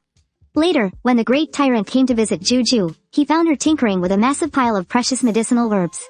Who got sick? Why didn't anyone call for the imperial physician? He asked. Consort Li told him that nobody was sick. It was just that Jiu Jiu had suddenly decided she wanted to play with the medicine. Without missing a beat, the great tyrant ordered the imperial hospital to deliver their entire stock of medicine right away. The princess must have whatever she needs to play to her heart's content, he declared, before strolling over to Jiu Jiu's side. Oh, my sweet Jiu Jiu. Is there anything your father can help you with? Hearing this, Jiu Jiu instantly handed him the heavy pestle. This is too heavy. You can do it, Daddy. She cheered. Motivated, the great tyrant rolled up his sleeves, ready to get to work. Fuan rushed over to stop him. Your Majesty, you have a royal and precious body. Please, let this old servant do it. But the great tyrant had already lost his mind in the pure joy of Jiu Jiu's cheering. He was grinding those herbs so fast that sparks were literally flying from the pestle. With the father and daughter working perfectly together, the universal antidote was finished in no time. Jiu Jiu was so thrilled she jumped 3 feet in the air. I, the princess, will destroy all the wicked villains in the world. Die, die, die. She cheered. The great tyrant stepped forward and scooped Jiu Jiu up in his arms. All right, my little princess. Now it's time for some yummy food. Later, facing a table completely packed with a lavish lunch, Emperor Jiaoning slowly extended his hand. Princess, please take the seat of honor. A wave of warmth washed over Jiu Jiu's heart. It felt like a line she had heard somewhere in her past life. Except back then, no one had ever actually said it to her. Finally, in this life, there were people who truly loved and spoiled her. They treated her like a real little princess. Overjoyed, she leaned into the great tyrant and planted a big, loud kiss right on his cheek. This completely overjoyed her lucky new daddy. Jiu Jiu actually kissed me first, he thought. So, he started fawning over her like crazy. Princess, please accept your chopsticks. Princess, open wide, daddy will feed you. Jiu Jiu totally lost herself in the endless stream of princess pleases. Meanwhile, the way Consort Li looked at Emperor Jiaoning had started to change. A long-lost affection was quietly beginning to bloom in her heart once again. 3 days later, at the morning court session, the southern envoy arrived right on schedule. Up on his throne, Emperor Jiaoning looked incredibly imposing. With a perfectly calm tone, he offered the southern envoy a seat. The envoy bowed. Your most respected majesty, Emperor of Western Chu. We have come to the capital for peace talks. To show our sincerity, let us first toast His Majesty the Emperor with a cup of wine. Emperor Jiaoning smiled and picked up his teacup. I have a precious baby daughter now, and she absolutely hates the smell of alcohol. So, I'll be drinking tea instead of wine. Jiu Jiu instantly cringed, looking completely and utterly speechless. You're totally just using this as an excuse to show off your daughter, aren't you? However, the moment the lead envoy downed his cup of wine, he violently coughed up a massive mouthful of black blood. A split second later, he collapsed to the floor, dead to the world. Right on cue, the rest of the envoys started screaming bloody murder. They immediately pointed fingers, insisting that Western Chu had poisoned him. Even in war, you do not kill the messenger. You people of Western Chu have gone way too far. We are bringing in the Supreme Alliance to get justice. Our ambassador will not die in vain. The tyrant emperor actually started to panic a little. How the hell did a perfectly healthy envoy just drop dead? He shot a look at the crown prince beside him, but the prince looked completely unfazed, cool as a cucumber. Looks like my big brother, the crown prince, already found proof that this whole poisoning was a staged act. The royal relatives standing nearby thought they were losing their minds. Wait, were they actually hearing the little princess's inner thoughts? This is an absolute miracle. Meanwhile, the crown prince calmly pulled a tiny porcelain vial from his robes. Please do not panic, father. I have this completely under control. Thanks to Jiu Jiu's earlier heads up, he had already raided the envoy's quarters and found the antidote. Whether we win or lose, Western Chu fights with honor. We would never stoop so low as to use poison. If you envoys want to drag the Supreme Alliance into this to play judge, then by all means, be my guest. Before long, the representatives of the Supreme Alliance stormed into the Grand Hall. These were absolute heavyweights with massive influence across all nations. Naturally, they commanded the utmost respect. After listening to the southern envoys bawling about their grievances, the alliance leaders frowned deeply. Emperor of Western Chu, the southern envoy was poisoned right here at your banquet. Clearly, the culprit has to be someone from your royal family. Do you have absolutely anything to say for yourselves? Backed by the Supreme Alliance, the remaining envoys puffed up their chests, getting even more arrogant. Western Chu openly poisoned our ambassador in broad daylight. You have to make them pay. The crown prince let out an icy scoff. Pay? Pay for what, exactly? We will tell you what we want. The whole land concession and war reparations deal is completely off the table. And your emperor has to make a public, groveling apology to the southern kingdom. The tyrant emperor just burst out laughing. The way I see it, you southern rats poisoned your own man just to frame Western Chu. And your real motive for this little stunt is just to squirm your way out of paying up after losing the war. Jiu Jiu immediately chimed in. Yeah, exactly, you are just a bunch of shameless, ugly liars. The southern envoys instantly broke into a cold sweat. Oh crap, did Western Chu actually know they poisoned their own man? Gee, do you have any proof of these wild accusations? The envoy stammered. Oh, we sure do. The crown prince dramatically whipped out the red glazed porcelain vial. Stamped right on the front was the signature red bean crest of the southern kingdom. One look and anyone can tell this belongs to the south. I dug this antidote up right out of your own private quarters. How exactly do you explain that? But the southern envoys would rather die than admit the truth. They doubled down, shrieking that it was a setup. How can you prove that belongs to us? Do not think you can just slap our crest on a bottle and frame us. But the crown prince had come locked and loaded. He casually tossed the antidote to the imperial physician, ordering him to check it against the dying envoy's symptoms. Tell us exactly what this poison is. The physician brought the vial right under his nose and took a careful sniff. His eyes went wide in instant recognition. This is red briar venom, a highly restricted toxin exclusive to the southern royal family. The venom is incredibly sensitive to temperature. Because of this, outside of the sweltering southern kingdom, it is literally impossible for any other region to brew it. The crown prince then had his guards hand the vial straight to Arbiter Lu Jing.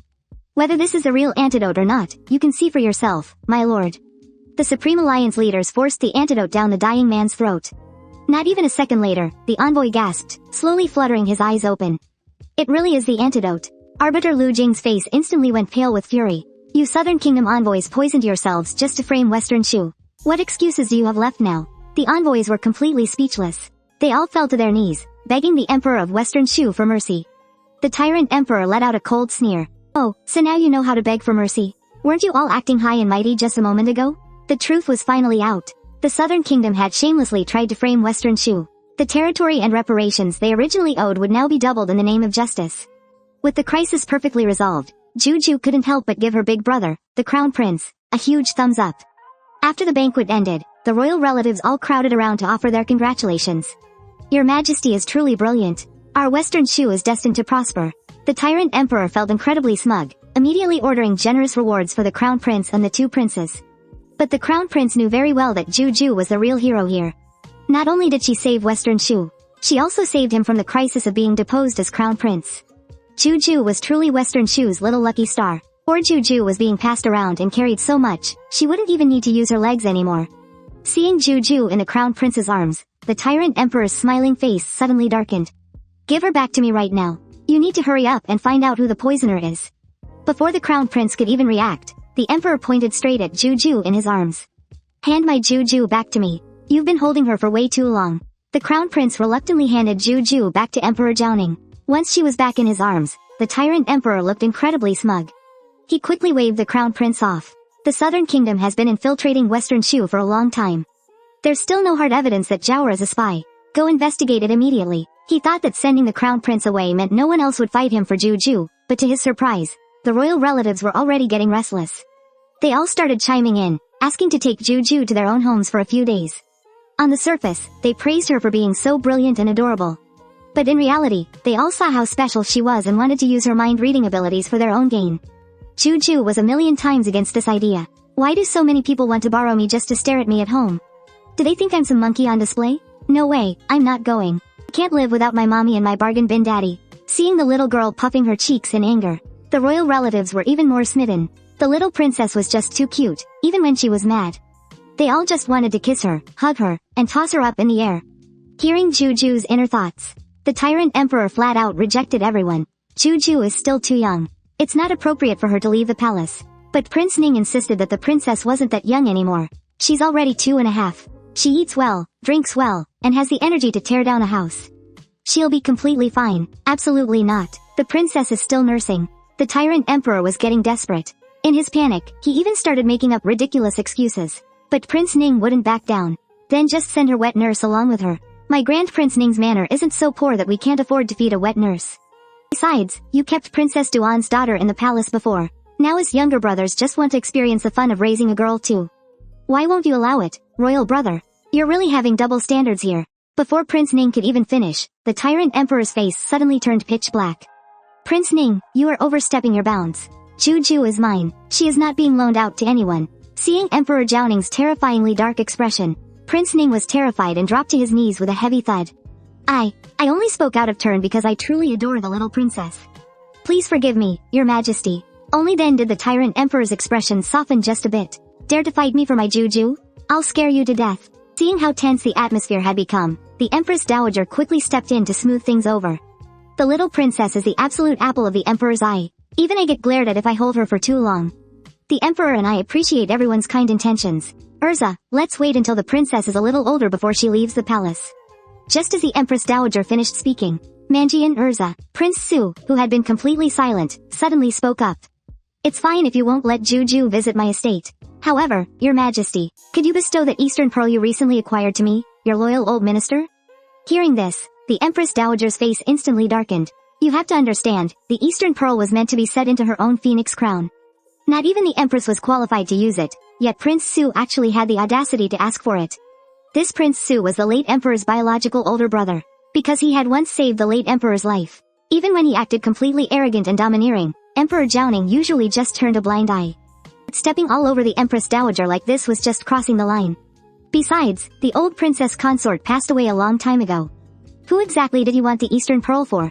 Others might not know, but Jiu Jiu knew the inside scoop. He wanted that Eastern Pearl for his newly married young concubine. That little concubine relied on her youth and beauty to be an absolute handful. She'd demand the stars from the sky if she could. Wasn't she afraid of snapping the old man's back? Hearing Jiu Jiu's inner voice, the great tyrant nearly did a massive spit take. Everyone else in the hall completely dropped their jaws in shock. Prince Su is 80 years old. Taking a 14-year-old concubine. Can his body even handle that? The great tyrant coughed awkwardly, but found it really hard to argue back. Down in the court, Prince Su also heard Jiu Jiu's inner voice, but he just assumed his old age was making him hear things. This old minister has only this one wish. Please, considering that I am already 80 years old, please grant me this one desire. This shameless old geezer. Daddy, you absolutely cannot say yes. Otherwise, people will laugh and say that Imperial Grandmother isn't even worth as much as a lowly concubine.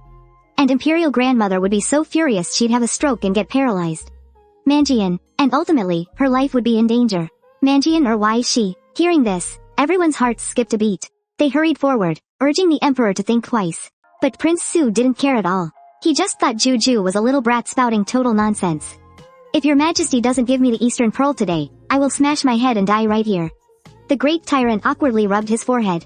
Prince Su, please calm down. After all, he did save the late emperor's life, and the late emperor even left a posthumous edict protecting him.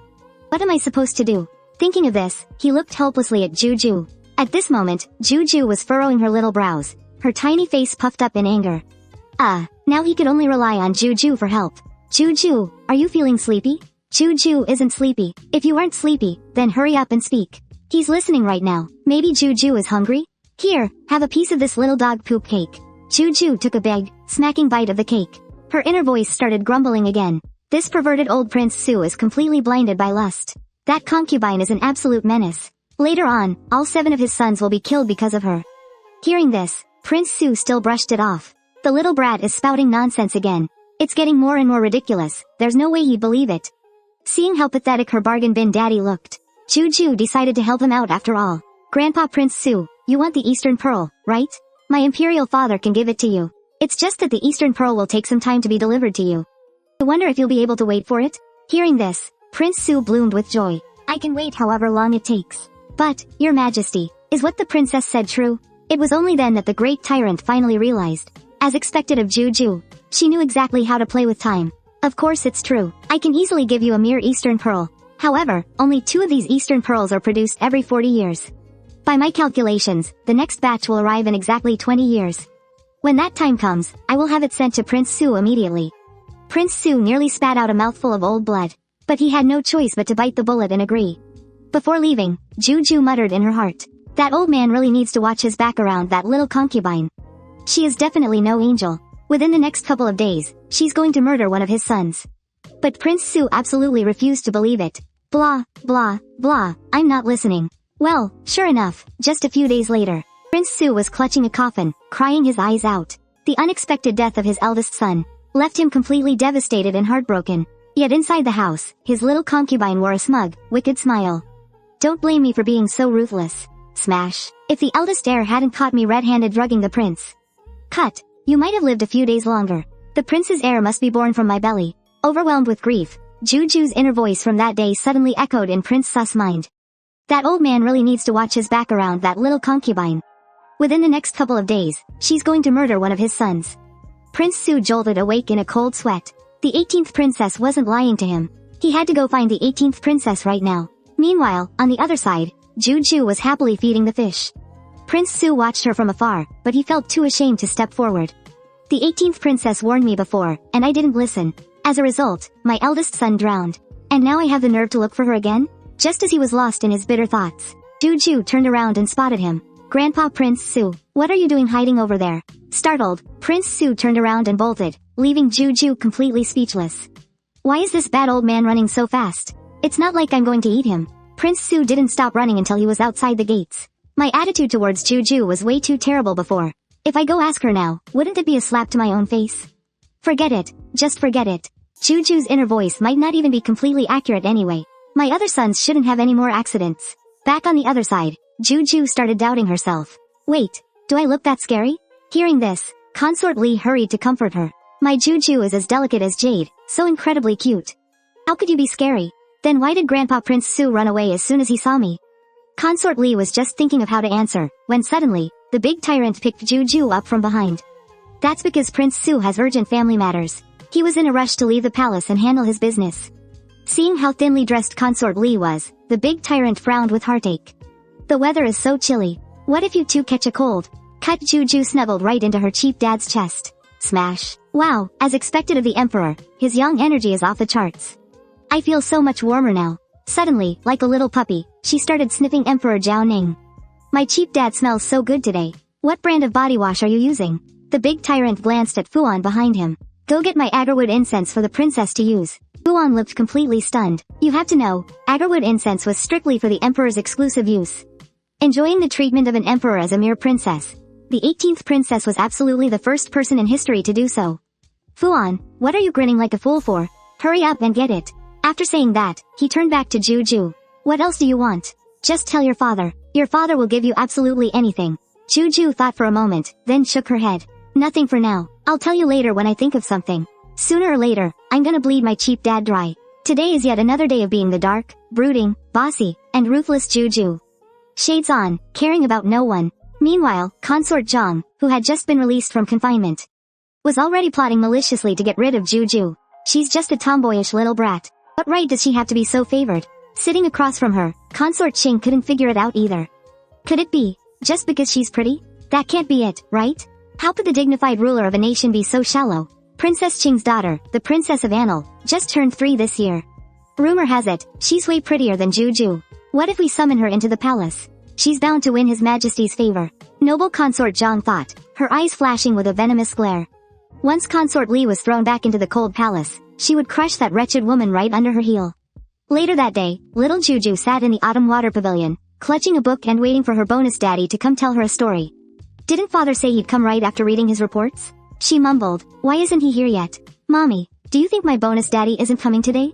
Consort Li smiled softly, rubbing her head. He'll come, sweetie. Your father isn't one to break a promise. I'm sure he just got tied up with something important. Hearing her mother say that, Jiu Jiu's hopes perked right back up. HMPH, since my bonus daddy is late, I'm gonna make him read me 2 stories as punishment. Sure enough, a maid arrived shortly after to announce that the emperor had invited the 18th princess to join him in the imperial garden. Jiu Jiu was practically bouncing with joy. My bonus daddy is being so mysterious. Did he prepare a special surprise for me? Brimming with excitement, she grabbed Consort Li's hand. She eagerly pattered all the way to the imperial garden. But as soon as they arrived, she spotted her bonus daddy. And standing right across from him, was another little girl. Whatever they were talking about, it made her bonus daddy look absolutely furious. Just as Jiu Jiu was about to pull her mother over, Noble Consort Zhang suddenly stepped out and blocked their path. Well, Consort Li, Jiu Jiu, I assume you have no idea why I summoned you here, do you? Consort Li suddenly realized what was going on. It was Noble Consort Zhang who had tricked them into coming. A cold, mocking sneer crept onto the consort's lips. Don't flatter yourself thinking Jiu Jiu is the only one who can make His Majesty smile. What does she have, anyway? Just a cute little face. If we're talking about looks, Lady Anil is far prettier than your little brat. Once Lady Anil wins all the Emperor's favor, do you really think you'll keep your precious status? She leaned in close to Consort Li's ear, whispering venomously, and this weird, unnatural child of yours. Do you honestly think the Emperor will still want her? Those cruel words hit Consort Li like a ton of bricks. Emperors were notoriously fickle, always discarding the old for the new. If Jiu Jiu really lost his favor, they would surely be banished back to the cold palace. She didn't care about her own fate. But Jiu Jiu was still so little. She couldn't bear the thought of her daughter suffering in that frozen wasteland again. How dare she threaten my mommy? Jiu Jiu's tiny brows furrowed in instant anger. Don't worry, mommy, she declared softly. Jiu Jiu is never going to lose favor. She remembered reading about this in the original novel. That Lady Anil was actually the daughter of Princess Qing. And before Emperor Jiaoning had claimed the throne, that very same Princess Qing had ruthlessly plotted against him time and time again. She's lucky my bonus daddy hasn't executed her yet. And she actually has the guts to let her daughter prance around in front of him? Wow, Noble Consort Zhang sure is brave. Inviting a walking death wish right into the palace. Her 2 older prince brothers had been nervously watching, but after overhearing Jiu Jiu's inner thoughts, they instantly puffed up with confidence. Noble Consort Zhang, are you still sleepwalking? One mocked. Because you're spouting absolute nonsense. Noble Consort Zhang nearly exploded with rage. How dare you little brats speak to me like that? Just you wait. Once Lady Anil wins the Emperor's favor, you're all finished. But before she could even finish her threat, the great tyrant's furious roar echoed from right behind them. Get out of my palace. I never want to see your face again. Yet, Lady Anil, completely blind to the danger, whined. But Uncle Emperor, That ugly freak Jiu Jiu isn't nearly as pretty as I am. You're supposed to spoil me. Just ignore that ugly little monster. At this, the great tyrant's face went completely black with murderous rage. Guards, he bellowed. Lady Annal dares to insult a royal princess. Slap her face, 50 times. Without missing a beat, he turned and ordered the eunuch Fuan to investigate. Find out which blind idiot dared to bring Lady Annal into my palace. Fuan rushed off and quickly uncovered the truth. Reporting to your majesty, it was noble consort Zhang who summoned her to the palace to catch up. Catching up? Right under his nose? The great tyrant scoffed. He knew exactly what kind of scheming game that woman was playing. Pass down my decree. From this day forth, strip consort Zhang of her noble title. Throw her into the cold palace, never to be released. Consort Zhang originally wanted to watch Consort Li make a fool of herself. But in the end, she became the joke herself. After punishing Consort Zhang, the bargain dad finally noticed Jiu Jiu standing to the side. Jiu Jiu, what brings you to the Imperial Garden? Are you looking for father? Father, you didn't come to see Jiu Jiu at all earlier. Jiu Jiu missed you so much. Emperor Jiaoning smiled so wide it reached his ears. Jiu Jiu's little mouth is as sweet as honey. I didn't scare you just now, did I? Of course, she wasn't scared. She just felt sorry for her own mother. She already lacked a sense of security, and she was so terrified just now that her body couldn't stop shaking. Say pity this bargain dad doesn't know a thing. Hearing Jiu Jiu's inner voice, Emperor Jiaoning looked at Consort Li again, his eyes filled with heartache. When Consort Zhang said I was going to give you the cold shoulder earlier, you must have been terrified, right? Don't worry, my beloved consort. I promise you, I will always protect both of you. Hearing his words, Consort Li's heart warmed. Even Jiu Jiu was surprised. When did this bargain dad become so considerate? He actually noticed mother's anxiety. Today, this bargain dad is giving off pure boss energy. Meanwhile, Consort Qing, hiding in the shadows and watching all this, secretly mocked Consort Yang's stupidity. What a brainless bimbo. Then, she shifted her gaze to Consort Li. You wretched hussy won't be smug for long. Just you wait. At night, back at the Autumn Water Pavilion, the bargain dad actually volunteered to tell Jiu Jiu a bedtime story to coax her to sleep. But just as the father and daughter lay down on the bed, they heard frantic cries for help coming from outside. The great tyrant's face was filled with displeasure. Who is making such a racket out there? But before he could blow his top, the very next second, Prince Su was carried in. I have an urgent matter to report to your majesty. I beg your majesty and the 18th princess to save my father. Although this Prince Su is annoying, he is, after all, the late emperor's biological brother. Emperor Jiaoning comforted Jiu Jiu a bit and walked out of the room. It turned out that just an hour ago, Prince Su's second son had suddenly dropped dead. Unable to handle the shock, the prince fainted on the spot. Right before my father passed out, he kept crying out for the 18th princess. That's why I brought him here. A moment later, Prince Su slowly woke up. The instant he saw Emperor Jiaoning, he fell to his knees with a thud. Your Majesty, please save this old subject. I beg you, please let me see the princess. I have something extremely important to ask her. The great tyrant understood immediately. Seeing his imperial uncle look like this, he figured he must also be able to hear Jiu Jiu's inner voice. He just hadn't chosen to believe it. I can help you keep your sons alive. But you must swear never to breathe a word about Jiu Jiu to anyone. Could it be that the emperor can also hear the princess's inner voice? Still in utter shock, Prince Su hurriedly nodded and agreed to the emperor's terms. Go back and kill that concubine of yours, and your sons will stop having accidents. However, the estate's finances and guards are all under her control, so killing her might be a bit difficult. I can send the Imperial Feather Guards to help you. Prince Su nodded helplessly. If only I had known. I should have listened to the princess earlier. Just like that, the princely estate returned to its former peace, and Prince Su's sons didn't run into any more trouble. But Prince Su started running to the palace to find Jiu Jiu every other day. Little princess, this is bad. My third son has a fever and passed out. What should I do? Jiu Jiu was completely dumbfounded. If he has a fever, go find a doctor. What the heck is the use of telling me? Jiu Jiu, my youngest son got into a fight and was beaten half to death. Is he going to die? If he can't beat them, tell him to train harder. It's not like I can fight his battles for him. Day 3. Oh, Jiu Jiu. Day 3. My fifth son got into a big fight with his wife. La la la, I'm not listening. Just an old turtle chanting nonsense. Day 3. Day 3. Prince Su, please just go home and discipline your own son.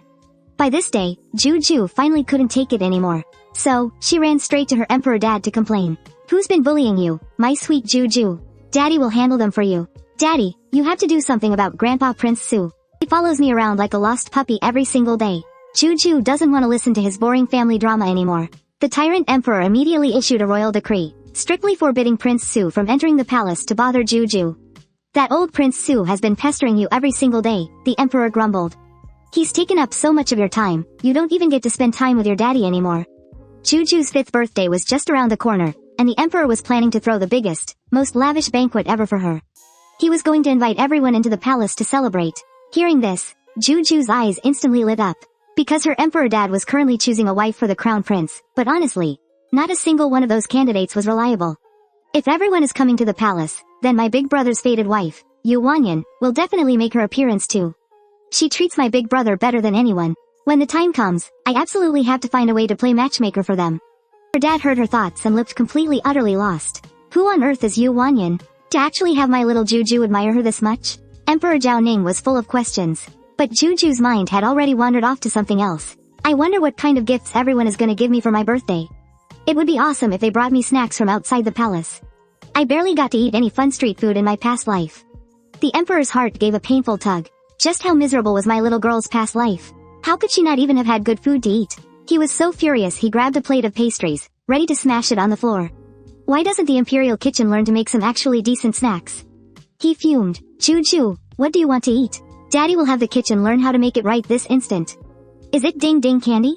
Donkey rolls? Or maybe some of those little doggy poop cakes? Jiu Jiu's mouth watered so much she practically drooled. Mwah. She planted a big, wet kiss right on the tyrant's cheek. Standing off to the side, Consort Li watched the father and daughter with a gentle, loving smile. Your Majesty, you really shouldn't spoil Jiu Jiu this much. Jiu Jiu is my daughter. If I don't spoil her, who will? The emperor declared. Fu Wen, tell the imperial kitchen to start learning those recipes right this instant. Very soon, the day of the grand banquet arrived. Jiu Jiu woke up bright and early to get all dressed up. Consort Li even gave her a touch of light, pretty makeup. And painted a delicate floral mark right on her forehead. Jiu Jiu had been feeling a little sleepy at first. But the moment she saw her dazzling reflection in the mirror, she was instantly wide awake. She was so amazed she couldn't even speak for a good moment. Who is this beautiful little fairy in the mirror? How can anyone be this pretty? If I'm already this gorgeous at such a young age, won't I be absolutely unstoppable when I grow up? By then, everyone who sees me will love me, and flowers will bloom just looking at me. Even carriages will blow a tire when they see me. Consort Li couldn't help but chuckle at her daughter's wonderfully smug thoughts. Alright, my little fairy, your birthday banquet is about to start. She smiled. Everyone is out there waiting for you. Jiu Jiu threw her little arms around Consort Li in a big hug. Mommy, you look so beautiful today, too. If Jiu Jiu is the little fairy, then mommy is the big fairy. If daddy sees you, he's totally gonna be so mesmerized he won't even know which way is up. A little while later, they arrived at the grand banquet hall. It was still early, so none of the guests had shown up yet. Suddenly, Jiu Jiu had a brilliant idea. Mommy is way too pretty right now. I need to hide her away. That way, when she finally makes her big entrance, she'll absolutely stun everyone. So, she spun around and gave Consort Li her best puppy dog eyes. Mommy, the banquet hasn't even started yet. Why don't you go rest in the side hall and have some tea first, please? Although Consort Li could hear exactly what her daughter was thinking, she played along with a gentle smile. Well, now that you mention it, I really am a little thirsty. She was just about to tell Jiu Jiu not to go running around, but before she could finish, the little girl was already excitedly pushing her toward the side hall. Once Consort Li left, Jiu Jiu started bouncing off the walls like a little monkey. That's weird. Why haven't I seen Sister Yu Wanyan? Could she be outside? But just as Jiu Jiu was about to head out and look, she heard a commotion not too far away. Who do you think you are, you ugly freak? How dare you look at me like that? I'll beat you to a pulp. Jiu Jiu followed the sound, only to see Feng Caiwei and two palace maids viciously kicking and punching a little girl. Jiu Jiu's heart skipped a beat. Wasn't that her little cousin, Nan Yuanxiang? Because of a birthmark on her face, she had been treated like a total freak since the day she was born. But Jiu Jiu knew that once Nan Yuanxiang grew up, that birthmark would fade away. Plus, she was incredibly brilliant, and destined to become the absolute wealthiest merchant in the world. Right then and there, Jiu Jiu stepped in and shielded her. Feng Caiwei, how dare you pick on my little cousin? Feng Caiwei jumped in surprise when she saw Jiu Jiu, but then let out a mocking sneer. What little cousin? She's just a pathetic little worm that nobody loves. Are you just spouting nonsense, 18th princess? Jiu Jiu gently helped her cousin up to her feet. Do you really think I joke about something like this? I might be small, but I'm not stupid. You think I wouldn't recognize my own family? If you ever dare to touch my little cousin again, I'll make you regret you were ever born. Jiu Jiu tried to sound fierce, but with her soft, squishy little voice, it honestly wasn't very intimidating. Feng Caiwei scoffed. She clearly didn't take the little princess seriously at all. But a second later, Jiu Jiu's eyes turned ice cold. Apologize to my cousin, right now. That overwhelming, murderous glare actually made Feng Caiwei tremble in fear. As she started it, why should I apologize to her? 18th princess. I didn't. Nan Yuanxian whispered. Jiu Jiu already knew that. With her cousin's gentle nature, there was no way she'd ever start a fight. Seeing that the bully refused to admit her mistake, Jiu Jiu planted her hands on her hips and yelled for the guards. Feng Caiwei attacked my little cousin for absolutely no reason. Her behavior is utterly vicious. Throw her out of the palace. Instantly, several imperial guards stepped forward. Ignoring Feng Caiwei's screaming and kicking, they dragged her right out of the gates. Jiu Jiu then turned to Nan Yuanxian. Are you okay, little cousin? Do you need me to take you to the royal physician? Nan Yuanxian hurriedly bowed and thanked her, completely bewildered as to how the 18th princess even knew who she was. Meanwhile, back at the banquet, the tyrant emperor had been waiting forever, but Consort Li and Jiu Jiu were nowhere to be seen. He ordered Fuan to go fetch them. But just then, Prince Duan and his wife came rushing into the hall in an absolute panic.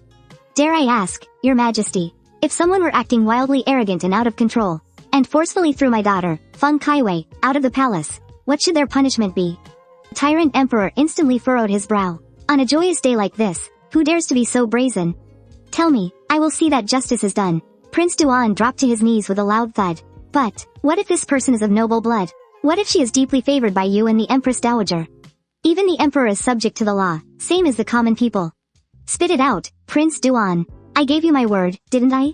Hearing this, Prince Duan didn't hesitate for another second. It was the 18th princess. She abuses your favor to act like a complete tyrant.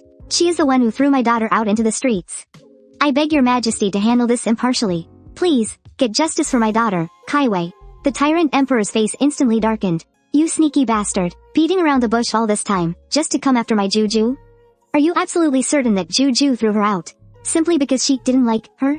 Prince Duan suddenly felt a wave of guilt under the emperor's glaring eyes. But he stubbornly bit the bullet. Is your majesty trying to cover for Jiu Jiu? No matter how much favor the princess has, she can't just walk all over people. For a while, the royal court was buzzing with gossip. Everyone was accusing the 18th princess of being completely out of line. She absolutely must be severely punished. Punishment this, punishment that. Have you even bothered to find out what actually happened? I know my own daughter. Jiu Jiu is absolutely not that kind of child. He immediately ordered someone to fetch Jiu Jiu to explain herself. They would only know who was right and who was wrong by confronting each other face to face. A moment later, Jiu Jiu returned. Right behind her was Nan Yuanxian, limping heavily. Everyone present gasped in shock. Wait, is it that the unfavored girl from the Nan family? How did she get beaten up this badly? Whoever did this is just plain vicious. They practically broke the poor girl's leg. Seeing this, Prince Duan was terrified of more trouble brewing. He hastily urged the emperor to severely punish Jiu Jiu, but the emperor remained completely calm. Jiu Jiu, Prince Duan claims you kicked Feng Caiwei out of the palace for no reason. Is this true? If you have any grievances, just tell your father emperor.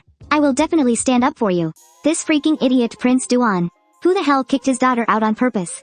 It was obviously Feng Caiwei acting like a total brat. I did kick Feng Caiwei out of the palace, but she bullied my little cousin first. Not only did she refuse to apologize, but she also completely twisted the truth. The guards who had accompanied them also stepped forward to testify on her behalf. If the 18th princess hadn't intervened in time, Miss Nan might have been crippled for life. When he looked back at Prince Duan, the great tyrant's eyes had turned absolutely freezing. Prince Duan, you have failed to discipline your own child, allowing your daughter to dish out illegal punishments right here in the palace. You are fined 1 year of your salary. And as for this banquet, you no longer need to attend. Go home and reflect on your mistakes behind closed doors. Jiu Jiu was thoroughly satisfied. My cheap dad is really getting the hang of this. From now on, she was going to team up with her little cousin and hit the big time. We're gonna make so much money we couldn't spend it all in several lifetimes. Standing next to her, Nan Yuanxian heard her inner voice. She silently vowed that one day, she would help Jiu Jiu make a fortune. Soon, the birthday banquet began. Jiu Jiu stared at the massive pile of gifts, her eyes literally sparkling. I'm rich. I'm totally rich. These treasures look super expensive. Jiu Jiu, where did your mother go? Only then did Jiu Jiu snap out of her daydream. Oh no, I completely forgot about my mom. Just then, Consort Li slowly walked out. Dressed in gorgeous, elegant robes, she looked absolutely stunning and graceful. She looked so beautiful that Emperor Jiaoning couldn't wipe the huge grin off his face. Consort Li, what took you so long? I have some wonderful news for you. Your family was previously exiled under the charge of treason. But now, the truth has finally come to light. I've already sent my men to bring them back from the border. Very soon, your whole family will be reunited. Consort Li's heart instantly ached with emotion. Her tears almost spilled over. But, remembering that today was a day of joyous celebration, she told herself she needed to smile. As the great tyrant watched the beaming smiles on Consort Li and Jiu Jiu's faces, He suddenly felt that nothing in the world could compare to the beauty of this moment. However, right when the banquet was at its liveliest, someone suddenly rushed over to report to the Crown Prince. Your Highness, Miss Yu Wanyan is climbing a tree in the royal garden, peeping at outside men. It's drawn a massive crowd. We're hoping your Highness can go and handle the situation. That was when it suddenly hit Jiu Jiu. Wait, in the original book, someone deliberately framed Yu Wanyan over this. That's exactly what made my Crown Prince brother despise her. But this time, I'm here. I definitely have to help them clear up this misunderstanding. A moment later, the two of them rushed to the scene. By now, a huge crowd had already gathered under the tree. And honestly, from their angle, it really did look like Yu Wanyan was climbing the tree to peep at men.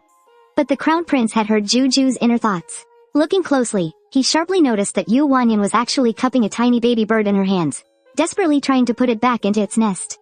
Right at that moment, a graceful young woman suddenly stepped forward. This was none other than Nan Yuanxiang's illegitimate older sister, Nan Baolin. Your Highness, you've finally arrived. I was the one who sent for you. It's because the Yu family's daughter has lost all decency by peeping at other men. I beg your Highness to punish her severely. Hearing the Crown Prince's name, Yu Wanyan, who was hiding up in the tree, instantly panicked. Her foot slipped, and she tumbled right out of the tree. In a moment of desperation, the Crown Prince reached out to catch her. In a split second, she landed right in his arms in a perfect princess carry.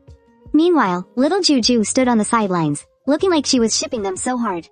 Brother Crown Prince and Sister Yu are just too perfect for each other. Realizing she had lost her composure, Yu Wanyan quickly jumped out of his arms with a whoosh. With her little face flushed red, she shyly thanked him.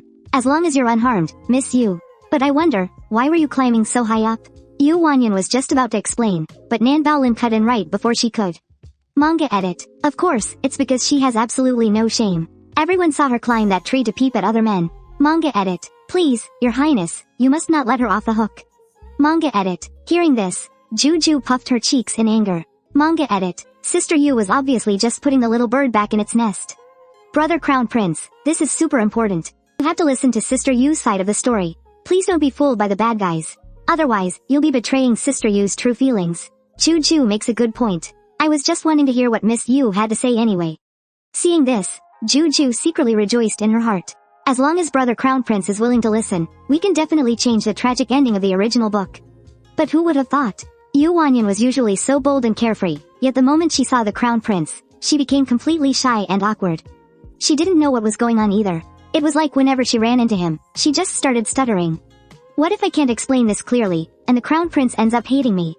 Meanwhile, Jiu Jiu was even more anxious than she was. Miss Yu is only acting shy because she's facing the man she loves. Brother Crown Prince, you absolutely have to believe her.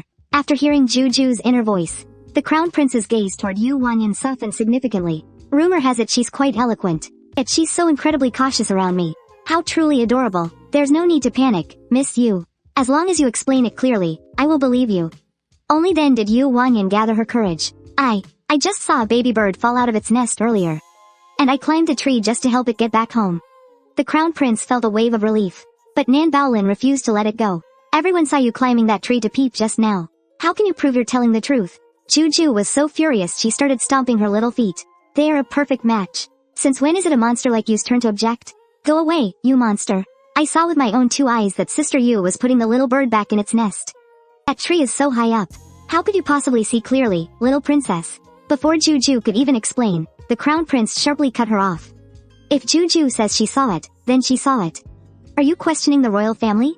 Guards, this illegitimate daughter of the Nan family is spreading malicious gossip and disrespecting royal blood. Drag her away and slap her across the mouth 50 times.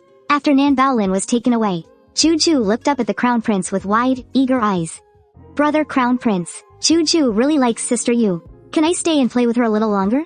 She wanted to see Brother Crown Prince and Sister Yu spend more time together. That way, she could keep eating all this sweet candy. So Jiu Jiu likes eating candy, huh? I'll have to bring a few white rabbit candies with me when I go out from now on. The Crown Prince didn't let Jiu Jiu down, taking the initiative to invite Yu Wanyan to walk back to the banquet together. As the group walked back, the more Jiu Jiu looked at Yu Wanyan, the more she liked her. I didn't get a good look at her earlier, but looking closely now, Sister Yu is totally gorgeous. That beautiful dark hair against her snow-white skin, and those eyes shining like pearls. She's even cuter up close. I really want to poke her little cheeks. It's a shame my hands are too short. Manga edit. No matter how much I stretch, I just can't reach. Manjian Urza. Seeing Jiu Jiu waving her little arms around, Yu Wanyan actually thought the little princess was asking for a present.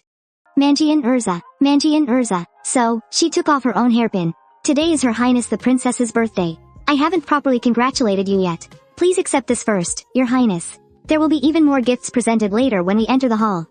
Hearing this, Jiu Jiu was completely dumbfounded. Was the pretty lady mistaking her for a little gold digger?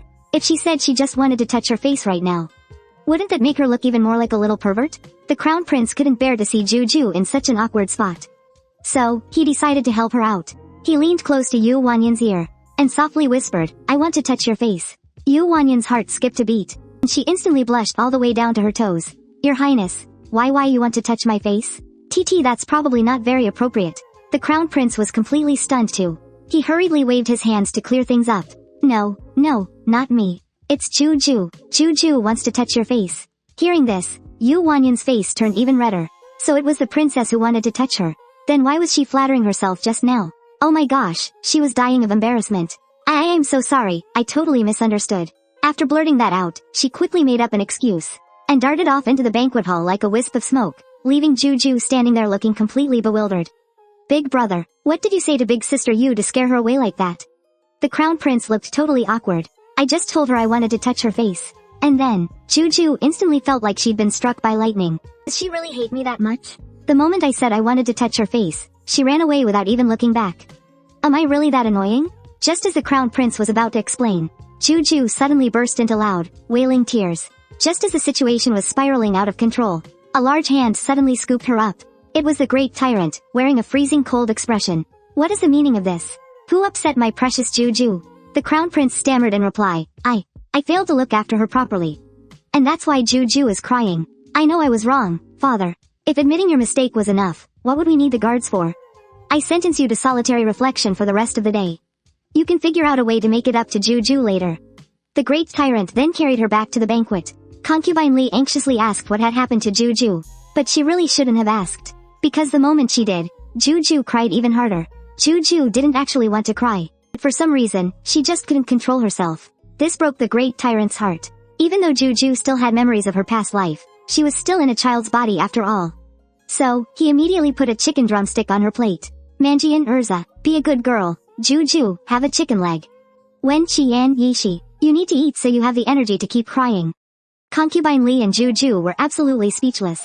Great comforting skills, please never comfort anyone ever again. However, thanks to her cheap dad's awkward interruption, Jiu Jiu actually did stop crying. Fine, I guess I'll force myself to eat this chicken leg first. Seeing that she had calmed down, the great tyrant finally asked what had happened. Jiu Jiu, who made you cry? Was it that little brat of a crown prince bullying you? It has nothing to do with Big Brother. But Jiu Jiu didn't want to explain further. After all, the whole situation was way too embarrassing. Without waiting for the great tyrant to press the issue, Jiu Jiu hopped out of her seat and ran off. She was going to use her own methods to make big sister Yu like her. She couldn't let her cheap dad use his imperial power to pressure her. So, she searched around the banquet, and finally managed to find Yu Wanyan. However, just as she was about to run over, the very next second, she bumped right into a wall of a person. The newcomer frowned the moment they saw her. Are you that little 18th prince cross-dressing as a girl? Your big brother is talking to you, why aren't you answering? Jiu Jiu was knocked completely silly too. Big brother? Could he be the eldest prince who's always out fighting in the wars? Come to think of it, he's actually a tragic guy. 10 years from now, when Western Chu falls, he gets his head chopped right off by the enemy on the battlefield. Jiu Jiu respectfully bowed to greet him, but the eldest prince felt a sudden jolt of shock. Where the hell is that voice coming from? Wait, is that her inner voice? How dare she curse me to get beheaded? And saying Western Chu is going to fall? What the hell are you babbling about, you little brat? Jiu Jiu looked completely dumbfounded. I just bowed to him. How on earth did I piss him off? The crowd around them started whispering among themselves. Why is the eldest prince so terribly moody? The princess just paid her respects to him. Why is he throwing such a massive fit? Forget it, I won't stoop to your level. The eldest prince turned around to leave. Behind his back, Jiu Jiu stuck her tongue out at him. I was actually going to warn him that he's going to knock his front teeth out today. But looking at that attitude, he definitely wouldn't believe me anyway. He'd probably just turn around and blame me for it. The eldest prince let out a cold sneer. I am a dignified warrior of the royal bloodline. How could I possibly trip and fall just like that? But oh, the reality check couldn't have come any faster. The very next second, his left foot stepped right onto his right foot, and bam. He planted face first straight into the dirt.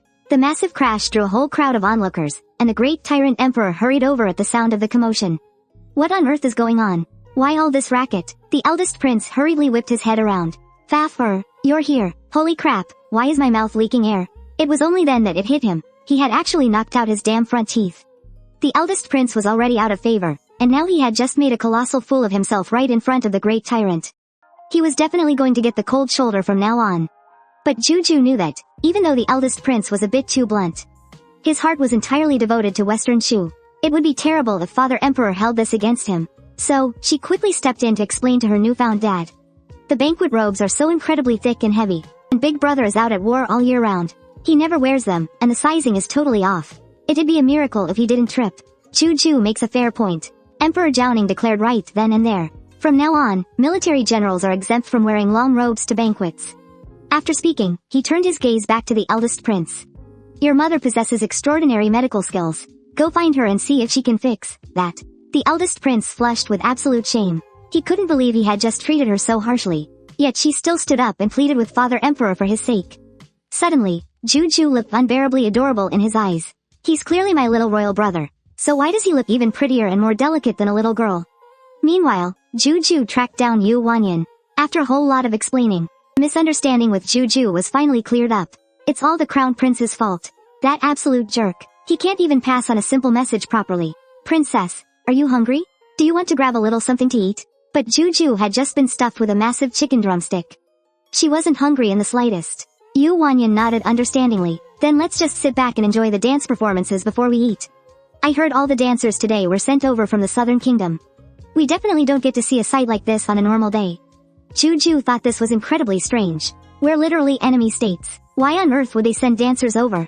Well, I heard the Southern Kingdom lost a major battle recently. And they couldn't afford the war reparations, so they sent them over instead. Oh, and apparently, they even sent over an 8 or 9-year-old hostage prince. Poor kid, it's honestly so pitiful. Jiu Jiu's heart instantly dropped into her stomach. A hostage prince from the Southern Kingdom? Wait, isn't that the male lead who completely slaughters Western Chu in 10 years? In the original book, he was sent over to Western Chu as a hostage, and ended up suffering every kind of royal humiliation imaginable right here. Later, he dragged himself back to the Southern Kingdom, ascended the throne as emperor, and swore absolute vengeance against Western Chu. Thinking of this, Jiu Jiu felt her soul leave her body. We're dead. We are so utterly dead. If he shows up, we're totally screwed.